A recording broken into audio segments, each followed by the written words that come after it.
subscribe, this is where you wanna be, cause you know we gon' talk about it. Talk about it. Let's talk about it. Yeah. Get in here, we in here tonight. So get in here, we in here to vibe.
Hey. How's everybody doing? Hope y'all doing okay. Today, we are going to break down the interview Legion had in his response to his ex, Reesa Teesa's Who the F Did I Marry? First of all, let me give some shout outs to my very special members. Thank you guys for your sponsorships. Thank you for my subscribers. Everybody that y'all see in green is a member to my channel. So thank y'all so very much. Let me just give shout out to a couple of you guys. Well, more than a couple, but Tinkers, Audrey, Rima, Deanne, Kimberly, Gorgeous, R. Hankins, Can't Sleep, Come By with Chris, Baby Sister, Diamond Love, Al Jerome, Rashida, Sheila, Riri, Jeanette, Steffi, Tender T, Keela, Rachel, Olivia, Shannon, Miss Bree Glover, R.L. Cooper, Davis, Deborah Lennons, Tandra Tyler. I think I said Miss Smith. If I didn't, Miss Smith. Tiffany Burgess, Trisha PG Glam, Nateria Granberry, Sunshine, Cara Vanda. She said, hey, everybody, please hit that like button on your way in and sit the freak down. Thank you. No, she ain't said, but something like that. Brown skin girl, I see you. Petty ready, elevated aura. Bink, Nakia. Talisa, Anna, Lady V, Bonita, Yolanda, Candy Girl, Chris Ian, Melinda. Thank you guys so very much for coming in here. Did I miss anybody? I hope I didn't. Oh, Sheila, did I miss you? I don't know if I said you. Anyway. Hey, y'all. Hey, we are going to break down today. But before we do, y'all know I always have a little speech. Hey, S Hawks, I see you, girl. She said, tired from running around getting one of my only granddaughter's birthday stuff for tomorrow. She's turning 16. Woohoo. 16. Hey, Sasha. She said, hey, my people, baby sister. Hey, y'all. So look, let me just say this.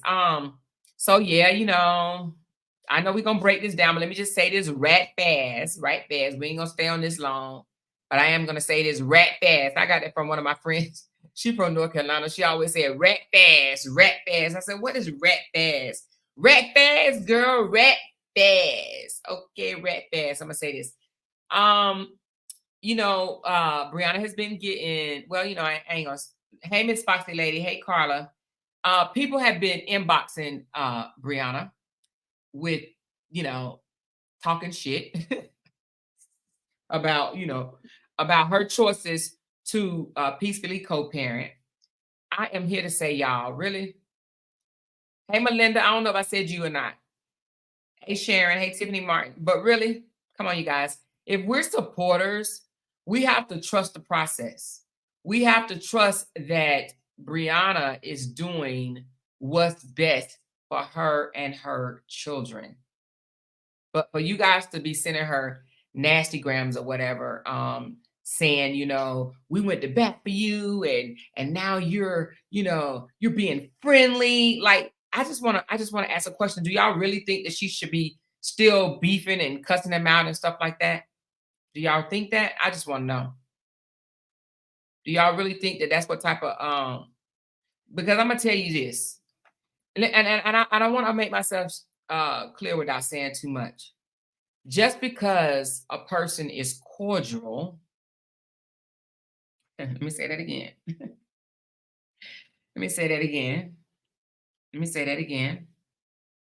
Just because a person is cordial doesn't mean that they've overlooked the bullshit. Do you hear me?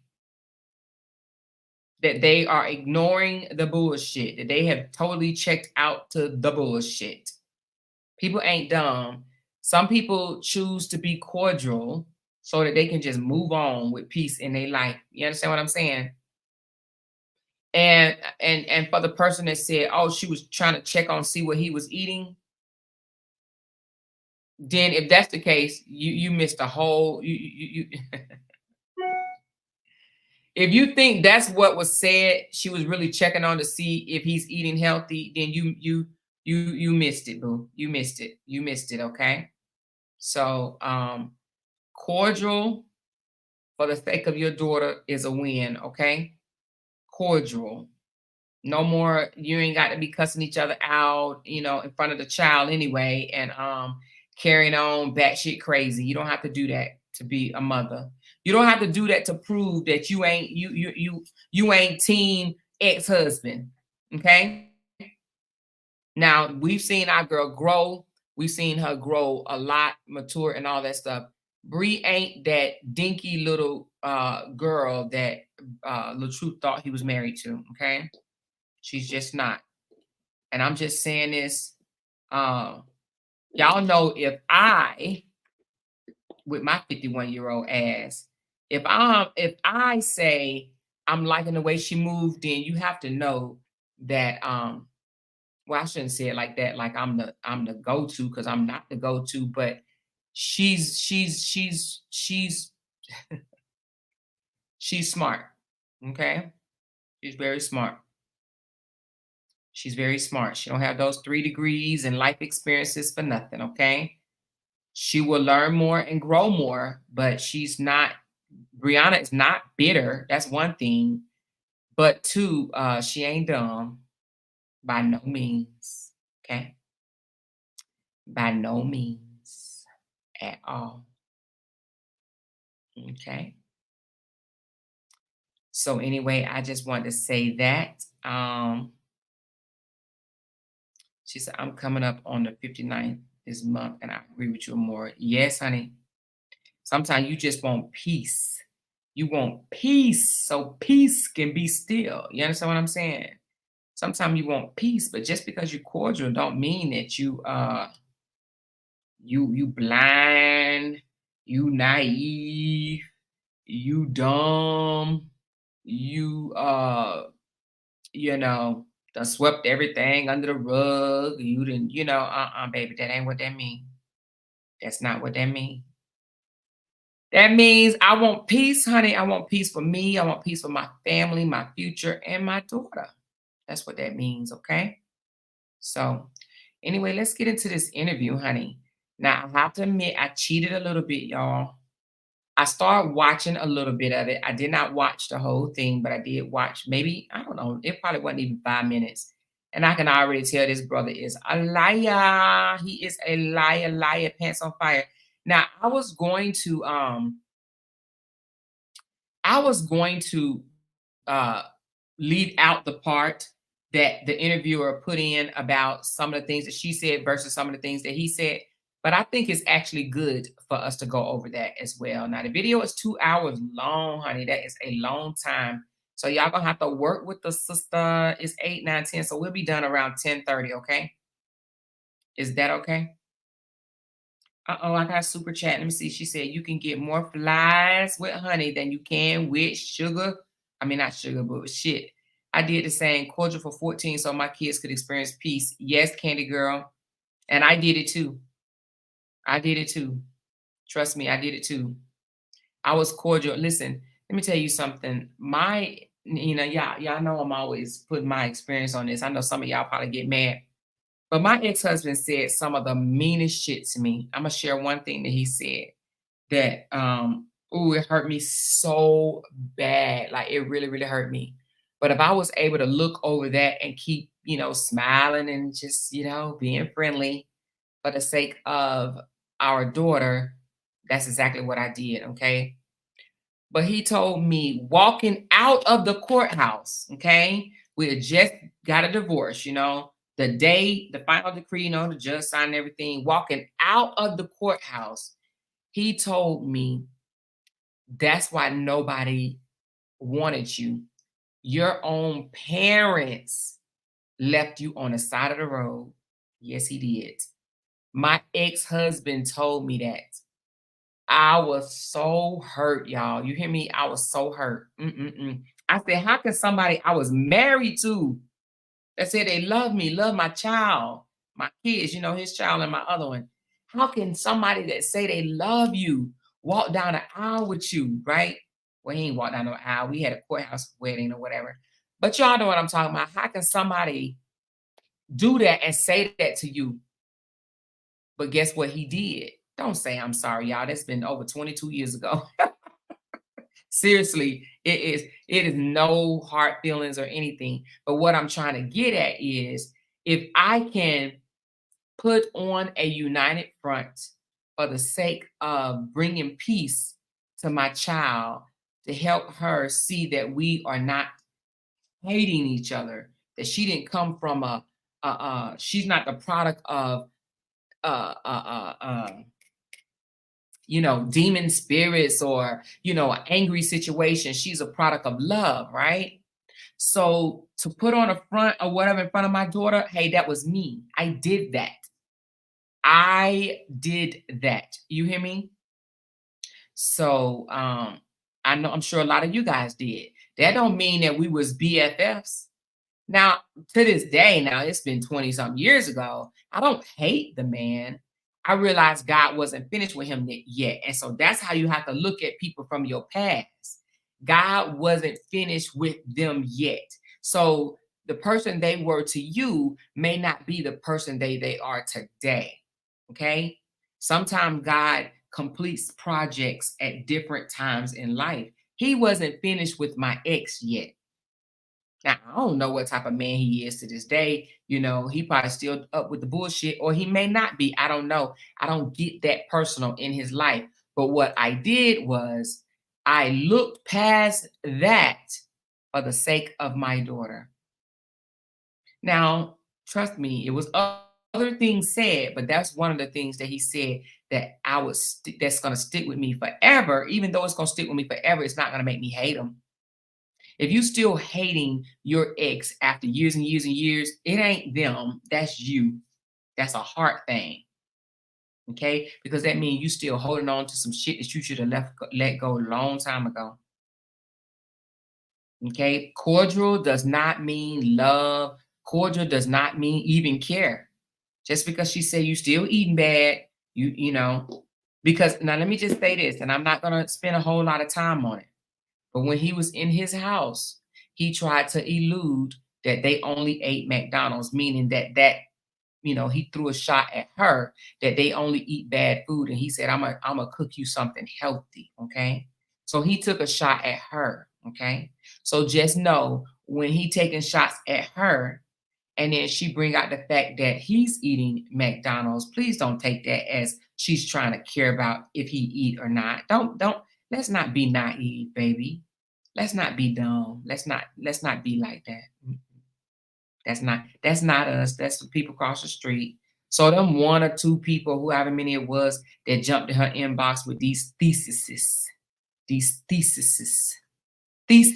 saying that we went to bat for you and now you're caring about what he put in his stomach. I think you're bipolar and it probably was you all along. You wasn't a supporter in the first beginning. And if you was a supporter, you was a blind ass supporter. Okay. All right. So it ain't a good look. It's not a good look. Save those theses for yourself. The saga's over. Ain't nobody got time to be bitter for the rest of their life, honey. When you be bitter, honey, child, you get wrinkles in your face, child. You get frowns. You know what I mean? Your face look like you frowning, child. You look angry. You look mad. Mm-mm. Mm-mm. When you done and you really, really want to move forward, I'm talking about really, really want to move forward. That's when you say, I ain't even about to hold on to the negativity. I'm just glad it's over. I'm glad it is over, done, honey. That's more peace than you can even ask for. Can you imagine her still having to be dealing with that bullshit? Got a man out here clapping his toes with fucking tap shoes on, run around in Superman outfits and shit. Can you imagine having to actually be in that relationship, honey? Mm-mm. I would be happy if I was her too, honey. I'd be happy that I'm out and I'd be really willing to pass the torch to anybody. Honey, take it, child. Take it, child. Long as I'm out, I don't care. Okay? So anyway, like I said, if you still holding on after so many years of bitterness towards your baby daddy, it ain't them, honey, it's you. It's you. Exactly, Melinda. And stuff your pants with all kind of objects. Who want to be with somebody like that? Other than a desperate individual that think that he's a genius for doing stuff like that. So anyway, I just thought I'd just throw that up in there because yeah, when you got kids, especially young like that, when your child maybe 14, 15, 16, you ain't got that long. You probably still had the energy to go another 4 years beefing back and forth. But when a child 4 and you got 14 long years to deal with an individual, honey, you ain't got time to be trying to be bitter and mad and arguing for 14 years. Mm-mm. You hear me? Woo, child, 14 years is a long time. But guess what? It's gonna go by so fast. And before it's over, before long, it's gonna be over. Guarantee you. You hear me? So anyway, yeah. So let's get into it, y'all. Let's get into it. Let's get into it. Okay. Okay, here we go. So we all know, and I think everybody in here should know that Reesa Teesa took to TikTok and did a 50-part series of Who the F Did I Marry? Okay. She found out that she was married to this old lying, pathological, lying ass man, honey. And she didn't even call him by his real name. She called him by his fake name, well, name that she calls him. And he then came out and said, "It's me, y'all. It's me." She talking about, "It's me. It's me. It's me, y'all. It's me." So he went from saying he's going to do a defamation lawsuit on her, going to TMZ to air out all the business, to going to any YouTuber. I ain't gonna say any, but he went to a YouTuber by the name of, let me tell you his name so y'all can give him credit. So I can give him credit. Hold on, let me find out what this guy's name is. His name is, I think it's Simply Wavy. Hold on, it's coming up.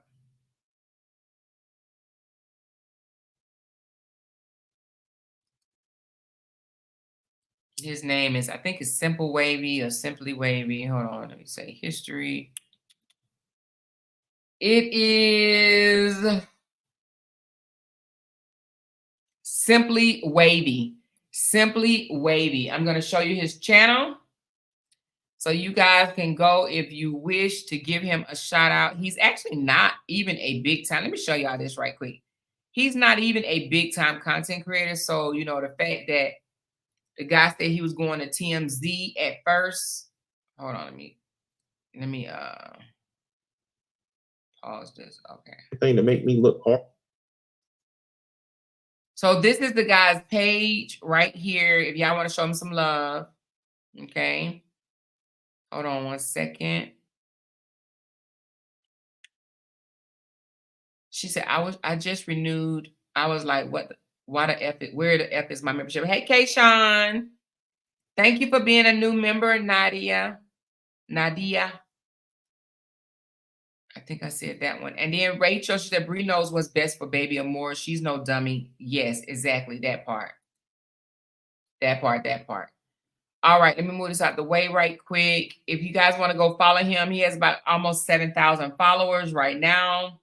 He's at 6.95. His name is Simply Wavy. So I'm only showing y'all this, that he only got 6.9 thousand followers because, you know, she went to Tamron Hall and he said that he was actually going to give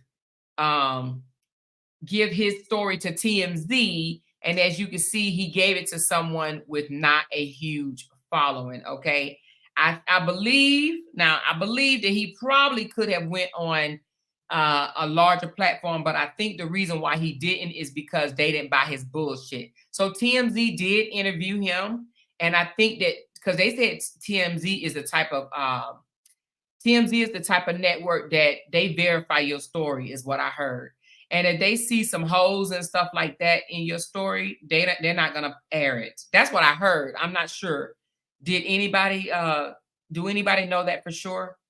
I heard TMZ was reputable, and if they find holes in your shit, then they're not even gonna take you on. They're gonna be like, "No, you a liar."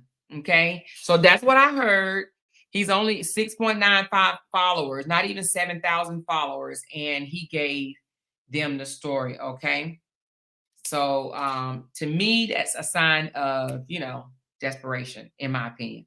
Okay, hold on one second.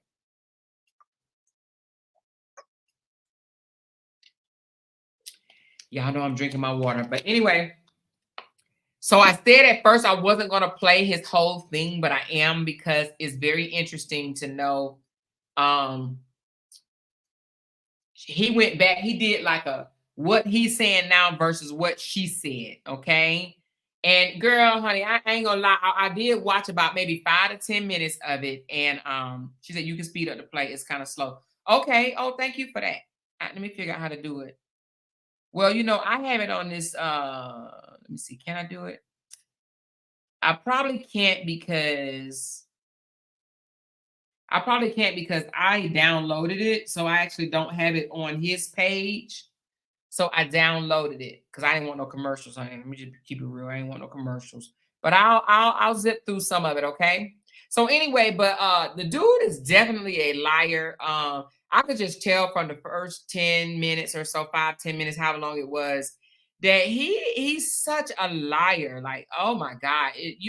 I'm a point. Well, y'all gonna I ain't even got to point him out. Y'all smart enough to know. But you can tell he was just lying. And we're going to get to the part, y'all, so I don't want to spoil it. But just, I want you to pay attention to the part where he actually said he had a house and a studio apartment, but yet he moved in her townhome and communicated with her about buying another house. If you got a house yourself and a townhome, you moved in with me, and now we about to buy a whole another house. What happened to your house? What? You talking about what? So we just want all these houses out here? What? And then another thing, we're gonna get to it, but he said something about when she cheated, he moved from the bedroom to downstairs. Ain't no man gonna let their wife cheat and you just move to another location in the room, in the house. Can you imagine being in that same house as the man that just caught your legs in the air, baby? Can you imagine? Oh, he moved out the room, but he still stayed. Y'all better stop before I throw this whole computer. Okay, stop playing now. Stop playing. All right, here we go, y'all. Your life that I was. I don't know why it always does that. Ugh. All right, now this is the beginning of the video. Okay, I don't even know why he started it this way. I don't even think he gave any introduction or anything like that. Okay. So anyway, here we go, y'all. We're about to start watching this mess, y'all. I'm not coming on camera today, y'all, because I'm definitely sitting here in my pajamas. I am sitting here in my pajamas, y'all. Okay. So let's do this thing, honey. Let's do this thing. Okay. She said I'm supposed to be doing an online exam by midnight, but I don't want to miss this. Priorities. Yeah, girl. Let's go, honey. Here we go. She said, now it's TMZ. Don't take your story. Then they smell BS because they take a lot of stories. Well, they must have smelled BS, honey. Now, I don't know. They just may not have aired it yet, but I doubt if you go to TMZ and then you backtrack and just go to a random ass YouTube. Well, I ain't saying that I'm not trying to down the YouTuber, but you know what I'm trying to say. He went with someone that's not, well known. Okay, but anyway, let's get into it, y'all. Let's get into it. Let me just put my disclaimer up for just a second. All I'm saying on this disclaimer is what I say out of my mouth is my opinion, honey. This is America, child. We got the freedom of speech, but what I'm saying falls upon the Fair Act, honey, the Fair Use Act, and that's based on criticism, comments, reporting, teaching, scholarship, and research, honey. Not trying to defame not a soul, okay? All right, it's gone. Let me take it off. Now, there we go. All right, here we go, y'all. She wanted to live a bigger life than I was planning on living. What are you putting into this? Her car that she was driving at the time was trash. What happens if I lose my job? I get sick. I get this. I get that. You spend money every day you step out the door. He's telling the family that I stole his money. I'm trying to be financially smart because you just go out and spending, and you only putting a quarter back. She said, one thing you need to know about Legion. She said, whatever he tells you, it is a lie. That's not it. And she did it for likes. I thought I knew, but I truly had no idea who the fuck I married. That's the guy's name right there. If you guys want to follow him, give him a follow. The thoughts, views, and opinions expressed in this video do not reflect upon the host. This is a direct reflection of Jerome McCoy, aka Legion's point of view. From the time of this video, any physical evidence to confirm or deny Reesa Teesa's story has yet to be disclosed. Jerome was interviewed several times as new information was released. Today's a very special day. I'm here with a guy who, over the last week, has grown extremely popular on social media, but not for a very favorable reason. She said, is that him? Yes, honey, that is him. Y'all know y'all need to quit. On some of it, I'm a pause. Jerome McCoy. Y'all been saying Legion or what name that Teresa decided to give me, whatever. So, Oh, anyway, let's go.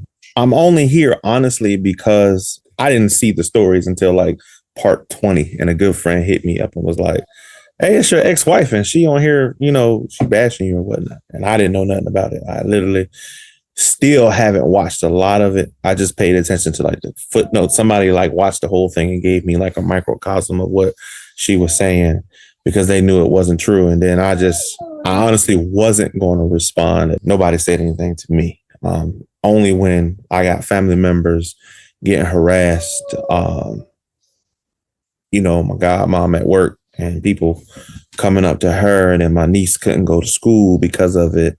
Got another niece that had to move out of Atlanta, and she came back home, her mom, because of all this.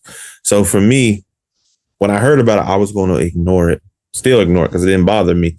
But then I heard the unfortunate story about the gentleman with the same name, his house being vandalized, and then people harassing him, and then another gentleman with the same name.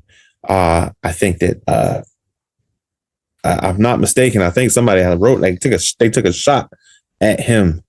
So for I'm gonna just stop right quick. To each his own, right? To each his own. But if he looked like this when she met him, Lord Jesus, Reesa Teesa, what in the world, child? What was you thinking? for that reason, I said, all right, let me come put a stop to some of this. Some of the people I went to school with, good friends of mine, been getting harassed, and I got friends of mine getting harassed. I got my brother, he had to make a statement for his job. And even I had to go to workplace and make a statement and find out what was going on, and then get legally covered before I jump on camera, start talking loose like some people doing. A lot of things had to come in place for me to jump on here. And then the funny part in between that, I see ex-girlfriends that I ain't talked to in forever, ex-wife that and it's crazy because I'm like, what? So listen, what he just did was he verified that those ex-girlfriends are really his ex-girlfriends. Did you hear that? I see ex-girlfriends and ex-wives coming on here saying this and saying that. So those women that spoke out against him, he basically just said that they are real, okay? Even though we knew it. When he told me this, I was in the kitchen laughing. Allegedly, your ex-wife came out and did a 50-part series on TikTok about what transpired in y'all's relationship and all the horror stories and all these things that she felt like, she needed to come out and say. First things first, I just wanted to ask, explain the conditions and how you guys met, about the studio apartment, the money situation and the job. I met her. Now, y'all, please pay attention to this right here, because, honey, it's going to blow your wig back, child. I have not listened to the whole thing, but I did listen to this part right here, honey, and this right here just had me saying, what the hell, and what the F, you hear me? All right, here we go. I was doing a work thing, and after work, everybody wanted to get together to eat. I mean, we had like one of the most stressful weeks at my job that we could possibly have. So we all was like Cheesecake Factory. You in Atlanta, you know anything about Atlanta, everybody go Cheesecake Factory. Me, it's my favorite restaurant. Don't eat there too much, you're gonna get fat. But I mean, it's a good place to eat. We all went there to eat, honestly. I was there. She was there with two of her roommates. We met. She seemed honestly like a really nice girl, nice lady, honestly, very funny, really smart. We exchanged numbers and we decided to meet back there a week later. He already lying, because didn't she say that she met him on Facebook and he said that we matched on 2 different accounts? So now he basically trying to say they all met up in Cheesecake Factory together? What the hell? Hold on. Wait a minute. What did he just say here? Let me listen to this again, y'all. Hold on. We all went there. Hold on, bro. Laughing. Allegedly, your ex-wife came out and did a 50-part series on TikTok about what transpired in y'all's relationship and all the horror stories and all these things that she felt like, she needed to come out and say. First things first, I just wanted to ask, explain the conditions and how you guys met, about the apartment, studio apartment, the money situation and the job. I met her. I was doing a work thing, and after work, everybody wanted to get together to eat. I mean, we had like one of the most stressful weeks at my job that we could possibly have. So we all was like Cheesecake Factory. You in Atlanta, you know anything about Atlanta? Everybody go Cheesecake Factory. Me, it's my favorite restaurant. Don't eat there too much because you're gonna get fat. But I mean, it's a good place to eat. We all went there to eat. Honestly, I was there. She was there with two of her roommates. We met. She seemed honestly like a really nice girl. So pay attention, class. Get your piece of paper out. He said she had two roommates, okay? Which means that if she had two roommates, I wonder what the hell happened to the roommates when he moved in, okay? He's talking about two of himself. Now, let me stop. But pay attention. He said when he met her at Cheesecake Factory, not on a dating app, that she had two other roommates, okay? I don't know how too many grown folks have two other roommates. God damn. Okay, let's go. Nice lady, honestly, very funny, really smart. We exchanged numbers and we decided to meet back there a week later. The next week, I actually could not meet her back there because, again, I had work. Then the week after that, she called me up. We was like, Cheesecake Factory, cool. So I was on my way to meet her there. She called me on the phone, said that she had a problem with her tire. Asked her what was going on. She said she had a piece of metal in it or something. She put some air in it and was on the way and was going to meet me. Then she called me like 20 minutes later, said she couldn't do it. She couldn't meet me because of the tire and she needed help. I heard a boom and I lost control of my car. Did not crash, but my tire blew out. I said, I got to get this fixed. I don't know what to do. Like, I'm a damsel in distress kind of thing. She didn't have roadside assistance or anything like that. So I was like, all right, cool. And I was just going to go and be done with it. But something in me said, hey, don't leave a woman on the side of the road. Like, my dad was real big on, you can. So he's lying his fucking ass off because he said that they were about to go out to eat and she called him and said that her tire popped. He said he was going to go fix the tire and then just be done with it, okay? He said, but his daddy told him, hey, be bigger than that. You know what I'm saying? Hold on, let's go back a little bit. He just lying his ass. Later said she couldn't do it. She couldn't meet me because of the tire and she needed help. Now listen, she couldn't meet me. They were supposed to be meeting at a restaurant, Cheesecake Factory.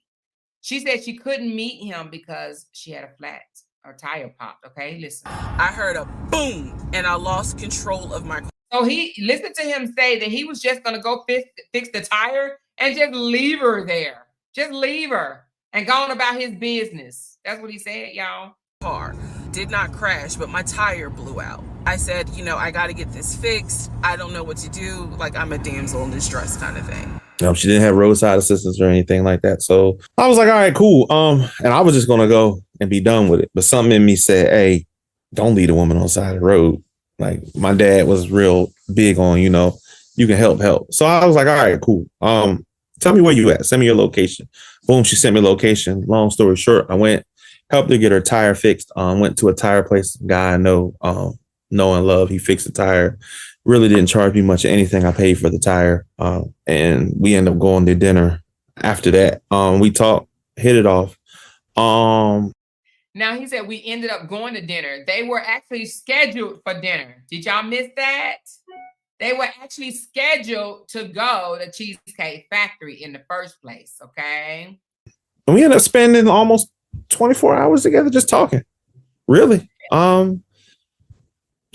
That's too much goddamn. Anyway. She interests me because she is like highly intelligent. Teresa, not stupid by any means. So that's how I got started, honestly. She was very open, and I was very open about what was going on with me, which was nothing, but I just worked way too much. At that time, I was working way too much. As anybody, You're just trying to make money. Back then, my motivation was I just want to make as much money as possible. I had nothing to tie me into anything other than just, get some money. We both had established we were dating for marriage. It was a good vibe. We sat in his car and he played this song for me by John Legend. John Legend was talking about, I think I met my wife tonight. And I thought it was a sign. So I was like, oh my God. That was how I got started. After a couple of weeks of talking on the phone, dating, again, she grew on me, as any relationship, if you like somebody. She came to the studio apartment a couple times. I had been to her house a couple of times. Now, friends of mine I work with, we talked about her and they advised me, hey, this Atlanta, be careful because you're making this money, you're doing your thing. You don't want to end up just in a situation where you end up paying for stuff and doing stuff. I was raised where, man, you try to take care of your woman best you can do. I mean, I'm a car guy. I love cars. So for me, if she had a problem with her car, I help her. And over the coming weeks, she had a lot of problems with the Nissan Rogue she was driving. So I help out. I wasn't going to have her. I even drove her car to work a couple of days just to get some stuff fixed on it because I know guys that work on cars and I know a lot. So just to get that situation in a better position. Then, the relationship grew. And then the pandemic hit. But everything was going great. The issue was, where are we going to quarantine? When he came to my house. Now, he said the pandemic hit. She said they met in March. The pandemic was already out. Let me just finish listening to what he's saying. Hold on. I had a 3-bedroom, 2.5 bath townhome. He was in his studio. I was like, he kept telling me, like, this is temporary because I'm looking for a house. Like, he showed me the email from a woman who worked at the company. She was putting him in contact with a realtor to help him find a townhome or a single family house. So the apartment is just the apartment I lived in during the week during work. I lived other side of Atlanta. So for me going to the house, this was 5 minutes versus driving an hour and 10 minutes with traffic to my house. So you already had a house? Yeah. So that wasn't mentioned in the story. I don't know if you know that, but yeah, I know. Yeah, she said that all you had. Y'all listen to this fragga-nagga bull right here, y'all. Listen to this fragga-nagga bull. Was the studio apartment. So you had a house and a studio apartment. Yep, stayed at a studio apartment through the week because traffic in Atlanta is horrible and trying to get home and get back and wearing out. I'm wearing myself out in the afternoon getting off work. And I'm in the car for 2 hours. Let me tell you something about a liar, okay, right quick. So when a person is lying, they add way more than needed to explain something, okay? So when he said, oh, so you have a house? He said, yes, I have a house. I stay in a studio apartment during the week and a house on the weekend. He could have just stopped there. But now you see how he's explaining the Atlanta traffic, how it takes him 2 hours to get to work in the morning and 2 hours in the evening. And then he's standing at one red light for 5 hours. And then he has to cross over the intersection for another 2. They do all of that. It's called fluff. Okay. Or some people call it bullshit. But the more non-derogatory word is fluff. That's what liars do a lot. They add a lot of fluff. Okay. We're a studio apartment, 15 minutes. She lived in Riverdale. I actually lived in Douglasville, but the job was in what is that? Like Duluth area. So if you look on the map, Duluth and Douglasville is far, and Clayton County, Riverdale is farther. So it was easier for me to get this studio apartment, be there during the week because I would be at work sometimes 8 o'clock, and then having to drive home, get up, make that drive, this studio apartment. And a couple of people that work with me, we all did the same thing. We all rented out of this building because it was easier for a lot of us. I did not realize inviting him to my home probably made his eyes go, oh shit, she's a keeper. She got this 3-bedroom, 2.5-bath townhouse, and I'm in like a little studio. Yeah, let me go ahead and pursue this. What I need to do to quarantine here. Because I heard in the story where she said that we quarantined together during the pandemic. And I need to clear that up, because during the pandemic, like, we're Zooming and we FaceTime. I got her into using Apple products, iPhone, and we FaceTime. During the pandemic, she worked from home. I still had to get up and go to work. And because people at my job were coming down with COVID left and right, I didn't think it was a good idea for us to physically see each other, because COVID in Atlanta was horrible. The city was shut down. I'm not an essential worker, so our job had to apply for us to be able to be out in the morning. So I would have to get up in the morning time, go to work, and come home. I don't want to be around somebody, and I'm around people all day long. They've been out in the community moving around. So if I got sick, I'm gonna get her sick. So during the pandemic, when she said that we were together, yeah, we were talking, we were boyfriend and girlfriend, but we were not in the same house together. It was almost 5.5 months that I didn't physically see her. I saw her like I'm seeing you. I didn't spend any time in that house with her because I didn't want to get her sick if I got sick. So y'all weren't quarantined together then? No. Oh my God. Do y'all believe that? Now all of a sudden he got a girlfriend that he went 5 months without seeing. Do y'all believe that? I don't know. 5 months? Yeah, right. Listen, if you got a girlfriend and boyfriend and during COVID you was fucking, excuse my language. I'm sorry, y'all. I'm sorry, y'all. More. Okay. You was bumping and grinding, okay? You didn't have no other outlets. You couldn't go see your friends. You couldn't fly out the country. You couldn't do normal stuff. So what was you doing during COVID, honey? People were making babies. Do you understand what I'm trying to say? People wanted to hook up and do the nasty, okay? He said he ain't see her for 5 months. Yeah, just like Lauren said. So how did she get pregnant? How did she get pregnant? Through the phone? They were bumping and grinding. I didn't want to quarantine by myself. So he moved in. We talked about the bills. Let me clear something up that I said in the other video where I said he paid all the bills. He paid all the household bills. He did not pay my car payment, my cell phone, or my car insurance. He paid the rent, because my rent at the time was less than $1,000. When he's telling me that he's a regional manager, I was like, wow, okay, so you got money. So when you first met her, do you feel like it started off about money? No, absolutely not. I was gonna say, because like when you were talking about the job and everything like that, it was just casual conversation. It wasn't like, hey, look, I got all these big things coming up and this is what my situation is now, but this is what it's gonna be. You don't think that like none of that played into y'all's relationship at first? No, I mean, I told her in the beginning my job was demanding at times, and it was. And then I did charity work on top of it. And it was something that I wanted to do. My grandfather used to do it, and he got me into it.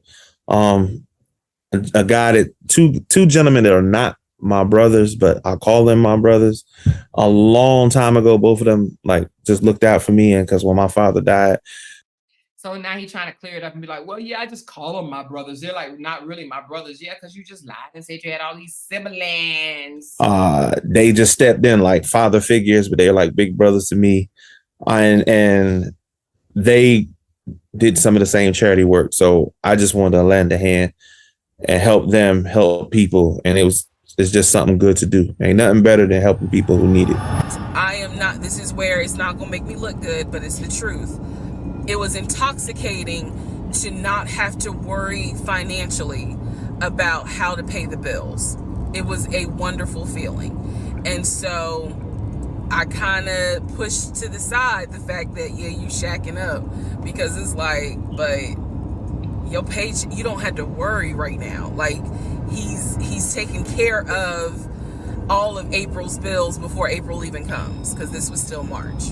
And then we have a conversation about house. Was there a turning point in this situation? Like, was there a certain point where you were like, okay, I'm noticing she's starting to be on edge about stuff? I told her in the beginning pretty much everything about me. And I told her there's certain things I wasn't going to discuss with her because I felt like as a girlfriend, not your business. How much money I make, not your business. My exact finances, not your business. She knew for a fact I had money because, again, I bought dinner. I did everything. The first time we went out, yeah, she paid for hers. I paid for mine. After that, she didn't buy another meal. For the whole time y'all were dating? Yeah, no, never again. Never paid for food again. Never. And that's fine because that's the kind of guy I am essentially. If I ask you on a date, obviously I'm paying. That's how I feel. I know somebody gonna be like, no, man, I'm cutting it down the middle. No, honestly, if I ask you out, then I have full intention of I'm taking care of dinner. One of the reasons I did pay for everything other than that is she had told me about her job, her financial situation with student loans. She was very open because she told me about the Nissan Rogue that she was driving. She actually showed me the loan paperwork. And I read over it. And I saw that, she was paying very high interest rate on a truck that really wasn't worth it. I mean, she was getting paid. She was paying 3 times what the truck was worth. Not to mention paying student loans, getting up, going to work every day. And actually, like some of the supplies for her job, she was buying herself. This is when he showed me a letter from Chase with the Chase logo at the top, stating that he had been approved for a mortgage for a $750,000 mortgage or a $750,000 house. So he was like, we can't go over $750,000. And I said, I remember asking him, can you afford the mortgage on a $750,000 house? Because I know I can. This is when he explains to me, I told you how I played arena football. I invested my money really well. What was going on with the housing situation? With the cash offer? Like, what was the proof of funds? I told her she wanted, because like I said, she knew about my house and then hers. She wanted to, and this is after we got married. And again, this is April 2020. This is before we got married. So at the time, he was my boyfriend. His whole attitude was, you're going to be my wife, happy life. And the home was listed, I believe, roughly 400 and something thousand. He's telling me he put an offer in. I need to clarify some things he told me and the things that I actually saw. She wanted to get a house that we both could live in together. I told her, we looked at her credit, we looked at mine. When we looked at her credit, it wasn't good. So I talked to a financial advisor I know and my brother, Miguel. He's not my blood brother, but he, like I told you, he gave me some good advice. He said, listen, bro, you want to go into a house with this woman. I wonder what his twin looked like. I know that's random. Advises you not to do it, but if you're going to do it, she don't have the capital. So what you're going to have to do is it's going to be you. So if you put her on the loan, you're going to pay more. So you might as well just put yourself on there and take care of everything. And you can put her name on the house as just someone living there. So when we talked about it, she agreed to it, but we were still into this marriage. And I told her, I'm not comfortable with buying a house with you just yet. I'll sublease my house out and, we can live, somewhere, or you can do something different. We can figure something out. What she didn't do, and this was the first red. I don't understand why they would. Oh, he said they was married. Okay, never mind. Because we know he lying, but he did say this was after they was married. Because I was wondering why in the world, if she's quarantining at home, and he said that he was in his own house, then why would he just leave his own house and his studio to purchase a house with her? That don't even make sense. Why wouldn't he suggest his house? if she wanted a house so bad? I don't get that at all. Like for me is she signed a 2-year lease at that house in Riverdale and she didn't tell me anything about it. Yes, he said they were married. The only way I found out about it because I asked her because it was coming close to the time to renew the lease. And she said, I already signed a 2-year lease. Why would you do that? In October, we looked at another house. This house was in Marietta. Absolutely gorgeous. It was gorgeous. I want to say that the house was about $700,000. I really liked the house. I could see myself living there. I could see myself cooking there. And so subsequently, my ex-husband put in an all-cash offer on that house. I watched him put an all-cash offer in on the house. So at that point for me, like I told her, my house, Douglasville, I'm not getting rid of that because. Yeah, because of what? For me, I just didn't want to, honestly. No side story. I just didn't want to. Okay, listen. He said because, and you see how he looked up in the air and then he was like, no side story. I just didn't want to. Well, if you just didn't want to, he would have came out and said, I just didn't want to. He looked up in the air for an answer. And because when he couldn't give an answer, he said, I just didn't want to. Like, dude, oh my God, liar. And I went to her like, well, we can live out here. She got an aunt that was living in like Dallas, Georgia. And I'm like, we'll be closer to her if you want to go out there and see your little cousin or your grandfather or something like that. So we left the situation up in the air. All this looking at houses, she went and looked at a couple of houses. I looked at 2 houses where her, I liked both of them.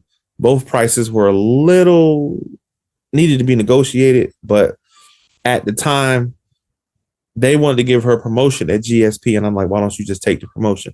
Because then you can start paying down some of the student loan. I'll help you do that. Let's get your credit up here so that we can go into this house together. Because if I go into it by myself, I don't have a problem doing that, but we got to clean your credit up because we're married. And that means your credit is my credit. So let's get that cleaned up. She wanted to push to get out of that house. And I said, if you want to get out of the house, you can move in up here where I'm at. But again, buying a house, your credit is not high. It just didn't make sense. Let's get your debt down. Anybody buying a house, you know this. Your credit bad, you ain't buying no house. If your credit good and the person's credit not so good, you're going to pay more because the person on the loan's credit isn't stellar. And I was trying to help her get that together. As far as the loan, what made her look for these high houses for $700,000, $600,000 if she didn't have no credit for that? I didn't tell her to look for a $600,000, $700,000 house. That's a question for her. I don't know. I told her, I don't care who you are in Atlanta. The house that I lived in, Douglasville, I got at an auction and I only paid $125,000 for a house that's probably around $210,000, $230,000 house.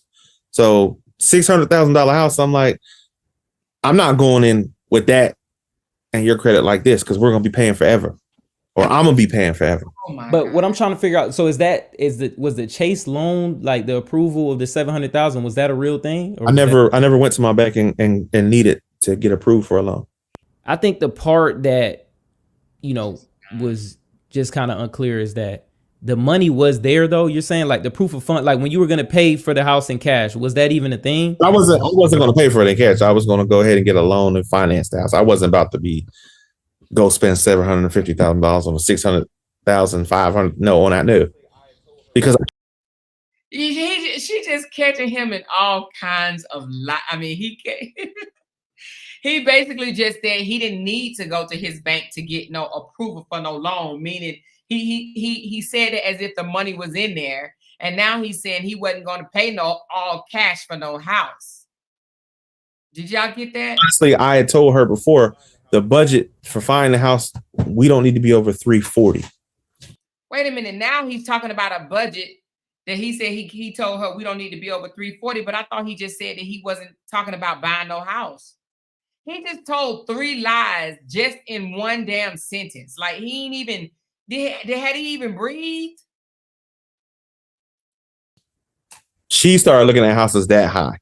But he just said they wasn't looking at no house to buy because her credit wasn't good. Now we're looking at houses. Okay. Was the proof of funds ever a issue? No, because I never gave it to the realtor because all we did was look at houses and I didn't commit. I never gave it to the realtor. So you was looking at, which one was it? Was you looking at houses or no? To anything because, again, I told them solely we're just looking right now. And the two realtors that we dealt with, they understood that and they were fine. There was a guy and another lady that she kept dealing with outside of me knowing, and then she take me to a house and they showed me, and then they wanted all this financial information. And I was like, we haven't discussed this yet. Because right then you were just looking.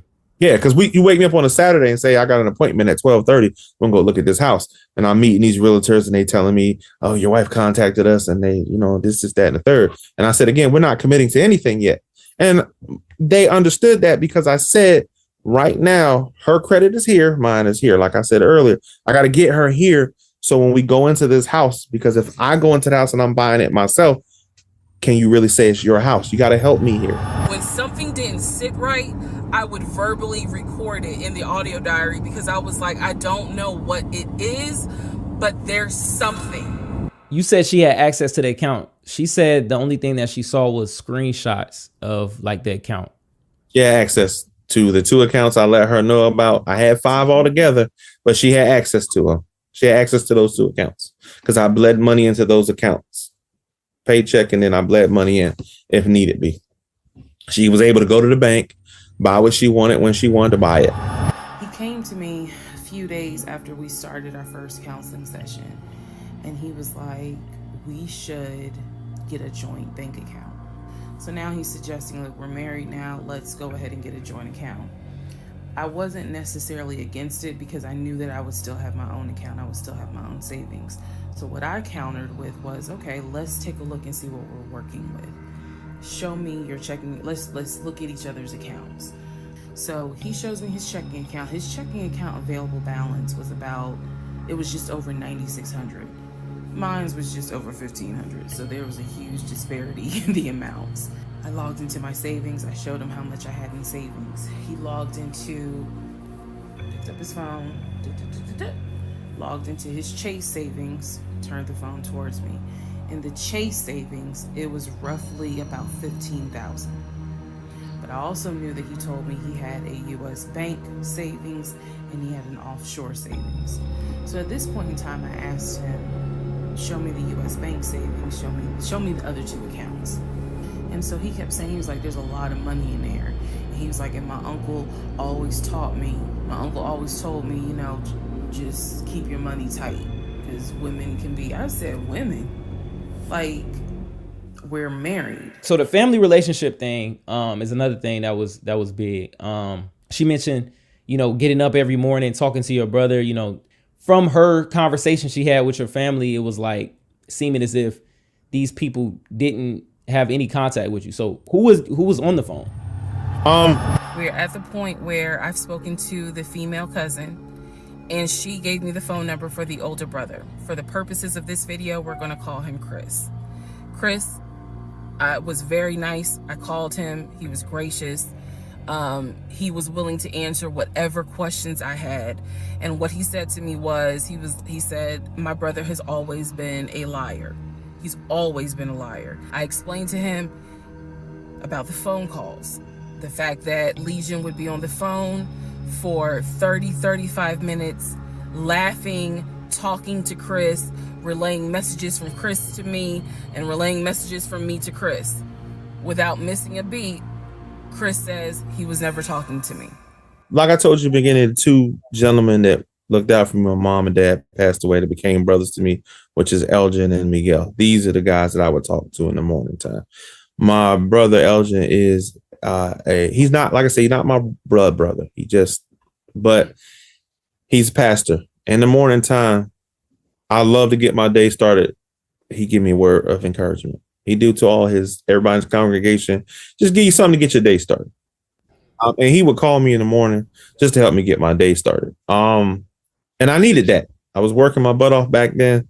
And if he didn't do that, then I don't know. Like I said, he cared enough to reach out. This man was busy every day. Still busy. And he just a hell of a pastor. But at the same time, again, not my blood brother, but he is my brother. And definitely somebody who, if I was ever going through anything, even to this day, reach out and same thing. Pray with me all the time and make sure I'm good and not scared to tell me, hey, bro, you wrong. He gave me marital advice, life advice, spiritual advice, and has been a real brother to me. Him and my his brother Miguel, which they're brothers. They're not my blood brothers, but they're my brothers. If you can understand what I'm saying. Let me be very clear with the statement I'm getting ready to make. I reached out to every person I know who apparently has had some form of relationship with him. Either he said that they were friends, they talked on the phone, he said they hung out. The brother in Baltimore, I was told, had been to the house while I was at work. Brother in Baltimore said, no, that never happened. I've never been to your house. So she was hearing people on the phone because she was saying she didn't hear nobody. Well, it ain't no secret that neither cared for her too funny, but they accepted her because I did, because I loved her. So they accepted her, but neither really wanted a lot to do with her. A pastor. So I mean, I'm not, my brothers are good dudes. A whole pastor. Okay. A bitter pastor. Don't want to have nothing to do with your wife. Okay. Make sense. Honestly, when I was younger, like I said. And why wouldn't they care for her? Why wouldn't someone care for your wife? If you're speaking highly of your wife, they looked out for me. If you're speaking highly of your wife or your girlfriend to somebody, what else do they know outside of what you're saying? Why would they not care for her? You hear me? So is he saying stuff bad behind her back? People kill me with that. Oh, they really don't like you. Yeah, well, depending on what you told them, that's why they don't. I wouldn't have went to college if it wasn't for those two. More so than my parents. Not bad. My parents loved me every day, and they were definitely instrumental in me going to school. But these two shot me and cursed throughout college. Don't quit. Keep studying. You did your homework. What's up? Don't be in the club at nighttime. You go to the club, I'm gonna come kick your and would literally show up ready to beat the hell out of me if I got outside of doing what I'm supposed to do. I think the issue with his knee was a symptom. That was not some football injury. That was not, I hit it at work. It wasn't that. Something else was going on. I had kept asking him to, let me know when you have a doctor's appointment. I'm going to go with you. And he just kept saying the doctor, he's calling the doctor, and the doctor told him to just keep icing the knee. But I knew better. What was wrong with your knee? Nothing. Never happened. So you never had a knee injury? It was never? Nope. Wow. Did you have any incident at work at all that would cause that lie? I'm trying to figure out where that would even stem from. No, nothing. The only thing even close to that is we got a little snow in Atlanta, and I slipped and bruised my elbow. Not no knee, nothing, limping, nothing. I walk just fine. My girlfriend will tell you that. I don't never had an injury with knees at all until I was in a car accident. And that was after her and I were divorced. She had mentioned about the knee because she was saying maybe it had stemmed from football. And then she had mentioned that, hey, the football career, was never a thing. Like she could never find any, trace of that type of stuff. Is that, were you in the Arena League, or what did you tell her? Because, it was stories about NFL, Arena League. What league were you in? Went to college, played. And then I went to college a little late because my parents didn't have the money. So I got a partial, went out San Diego, arena football for a couple of years. And then I just got a real job. That's it, basically. As simple as that. It wasn't nothing stellar. Did she look for it? Maybe not. I don't know. So do you get paid to play arena football? I mean, I don't know. Because he's saying, oh, I did that and I just got a real job. Do you get paid to play arena? Somebody let me know in the comments. But like I said, it wasn't nothing to write home about.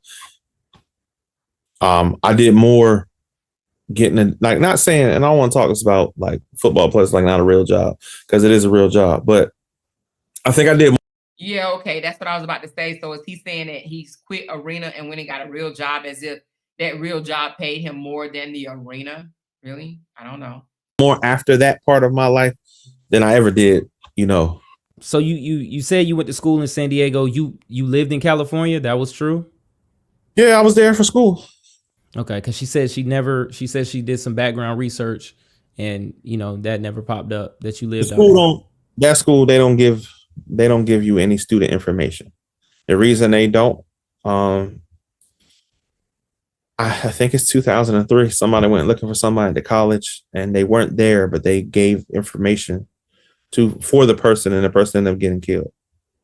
So their student policy is very strict. Too much information. And we were told about that before I graduated. Student policy was changed, and it's very, very strict. If you are not alum, they're not gonna. It's just their student policy is to keep everybody safe, keep people from not having shootings on campus. San Diego State is a place where they push your education. They may not be big on sports all the time, but they want you to grow, progress. And everybody I know, I went to school with out there, Jennifer, Henry, my friends, like we all have done well because of what they taught us there. Oh my God. But San Diego State, yeah, but everybody I went to college with.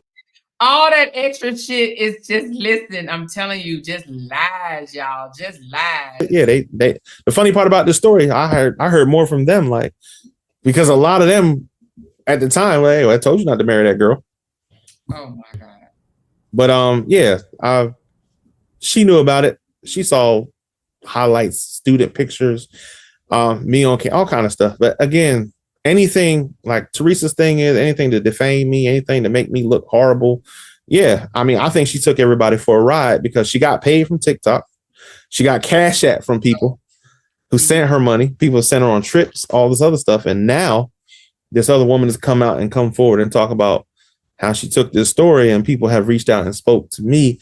And now they find out she lied. Now, you know, again, she'll probably make a video after this video and say, oh, he lied again. That's fine too.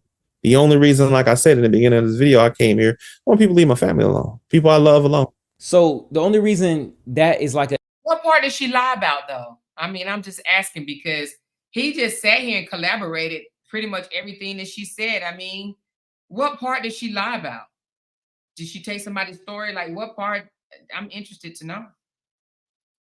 A big part of the story is because she said that you mentioned you were able to save up a lot of money from the arena football and I did. able to start your life. Okay. Yeah, I did. I rode the bench proudly for that paycheck and was able to finish paying for a little bit I owed for school. I was able to buy a very nice car, very nice house, and start my life off great. I mean, when you don't try to spend your money, like you be amazed, like, man, I used to shop for groceries in a dollar store out in California, like the Dollar Tree. Like I used to go there. I would go to like Save a Lot. I would do whatever I need to do to save that money because any day in arena football might be your last day. And it's not the same. The contract's not set up the same. None of that. So again, I did the smart thing and saving money. And these two gentlemen I told you about before, save your money, save your money, save your money. And they were very instrumental in telling me that. My father was still alive, so my father was like, yeah, save your money, you know, because tomorrow ain't promised to you. So make sure that you got something to fall back on because when it's over, you know. And for me, I probably still could have played, but I kind of outgrew it. I got tired of the hustle and bustle of it all. And I became more of a fan than the athlete. And at that point, it was time to do something else. And I did. You said she's seen highlights and stuff like that from San Diego. Is that something you can share as far as like highlight or a picture of something that you play? Because basically saying, hey, that never even happened. So by this point, we're moving into like, nah, I'm like, I ain't got nothing May to of do with nobody. 2021. Things are starting to Why you reopen. talking? One of the things that reopened was San Diego State. There was instructions on how to request a transcript. I was able to try to request it online. You needed the student's name, and I believe you also need their social. And when I typed it in, it said no results found. I asked Legion, what's the deal about San Diego State? He was like, what are you talking about? And I said, why is there no records of you there? It just came right out and said it. Without missing a beat, this man said, well, I was a private citizen. What the fuck does that mean? A lot of people, and I was asked not to because this has brought a negative light on the school. My People God. who go there brought negative. He was just asked not to show. From who? Who was you asked from, Legion? Not to show your football arena videos? Nigga, please. Y'all better stop with me. Y'all better stop with me. Stop. Who told him? His play preacher friend brother? Oh my God. I was asked not to because this has brought a lot of negative. This joke is light on people I work with. Now, my brother, his job, my other brother, his job, my family, my aunts, my uncles, cousins, nieces, nephews, children, everybody. So what about the arena league? Do you have like a picture or something from there that? Hell no. I told you before when I talked to the owner of the team, he asked me, hey, because you got fans returning tickets because of this stuff with Teresa. Hold on. So you mean you can't just go back in your room right now or your wallet or somewhere, a picture on your wall and show that you was on a team? Come on. To just at least prove that she lied once? Come on, Joker. You a whole joke. This Joker is a whole joke, man. He's a whole joke. You can't show that? What? That's just like me saying I was in the army, but I can't say I was in the army because I don't want to bring discredit to the army. I don't want to show y'all that I was affiliated with the army because they already said that, you know, they already catching heat. So they don't want to see that I was in the army because it's going to bring a disgrace to the army. What? I'm not going to stop another football player from eating. I was asked not to, and then legally I had to sign paperwork that I wouldn't. What, like disclose like the teams you were on? I was asked not to because you had people. Oh my God. It wouldn't have gotten that far, but you had people, and as it was told to me, you got people who jumped on and said, "Oh, it's going to be a Tubi movie. Oh, it's going to be Netflix. It's going to be this. It's going to be that." And that's not true. But the point is, you got people, you got owners of a team. I'm not going to be portrayed in a bad light. And they don't want to be. You see what I'm saying? 'Cause that means they got to answer questions. And again, it took me so long to do a response video because I had people come to me and say, not just you, some other people say to me, hey, let me get your side of the story, but they weren't credible. A digital creator, no, we're not, you're not telling the truth. I had to look you up before we did this to see. I had a cousin offer me to do something, but I'm like, nah, you might be in it for money too. And that's not the case. I'm not here for money. If I make money off this video, okay, but I'm here because, again, I want my family left alone. Money is not my issue. So from that transition, was it a certain amount that you saved that you would disclose or no? No, I'm not going to disclose how much I saved. I saved enough to get the springboard into life because after I stopped, I was 6 months without a job and I was good every day. And I was able to buy, finish paying off the house out there and do a lot of stuff, go on vacation. I got a job and I enjoy. So he still have his house paid off. Where is he now? Because it sure look like he in some rinky dinky ass room. Look at the room. The damn front door is right behind him, y'all. Like, that's how close he's sitting to his front door. You can even look behind him. Those are keys hanging on his wall. Wherever he's at is small as hell. It looked like a little hotel room while you're playing. Look like one of them little red roof inn Motel 6s. It look wherever it's at is a rinky dink, small, very, very small place. Yeah, but he got a whole house that's paid off. Yeah, okay. I enjoyed that job to the point where it became a career and I loved it every day.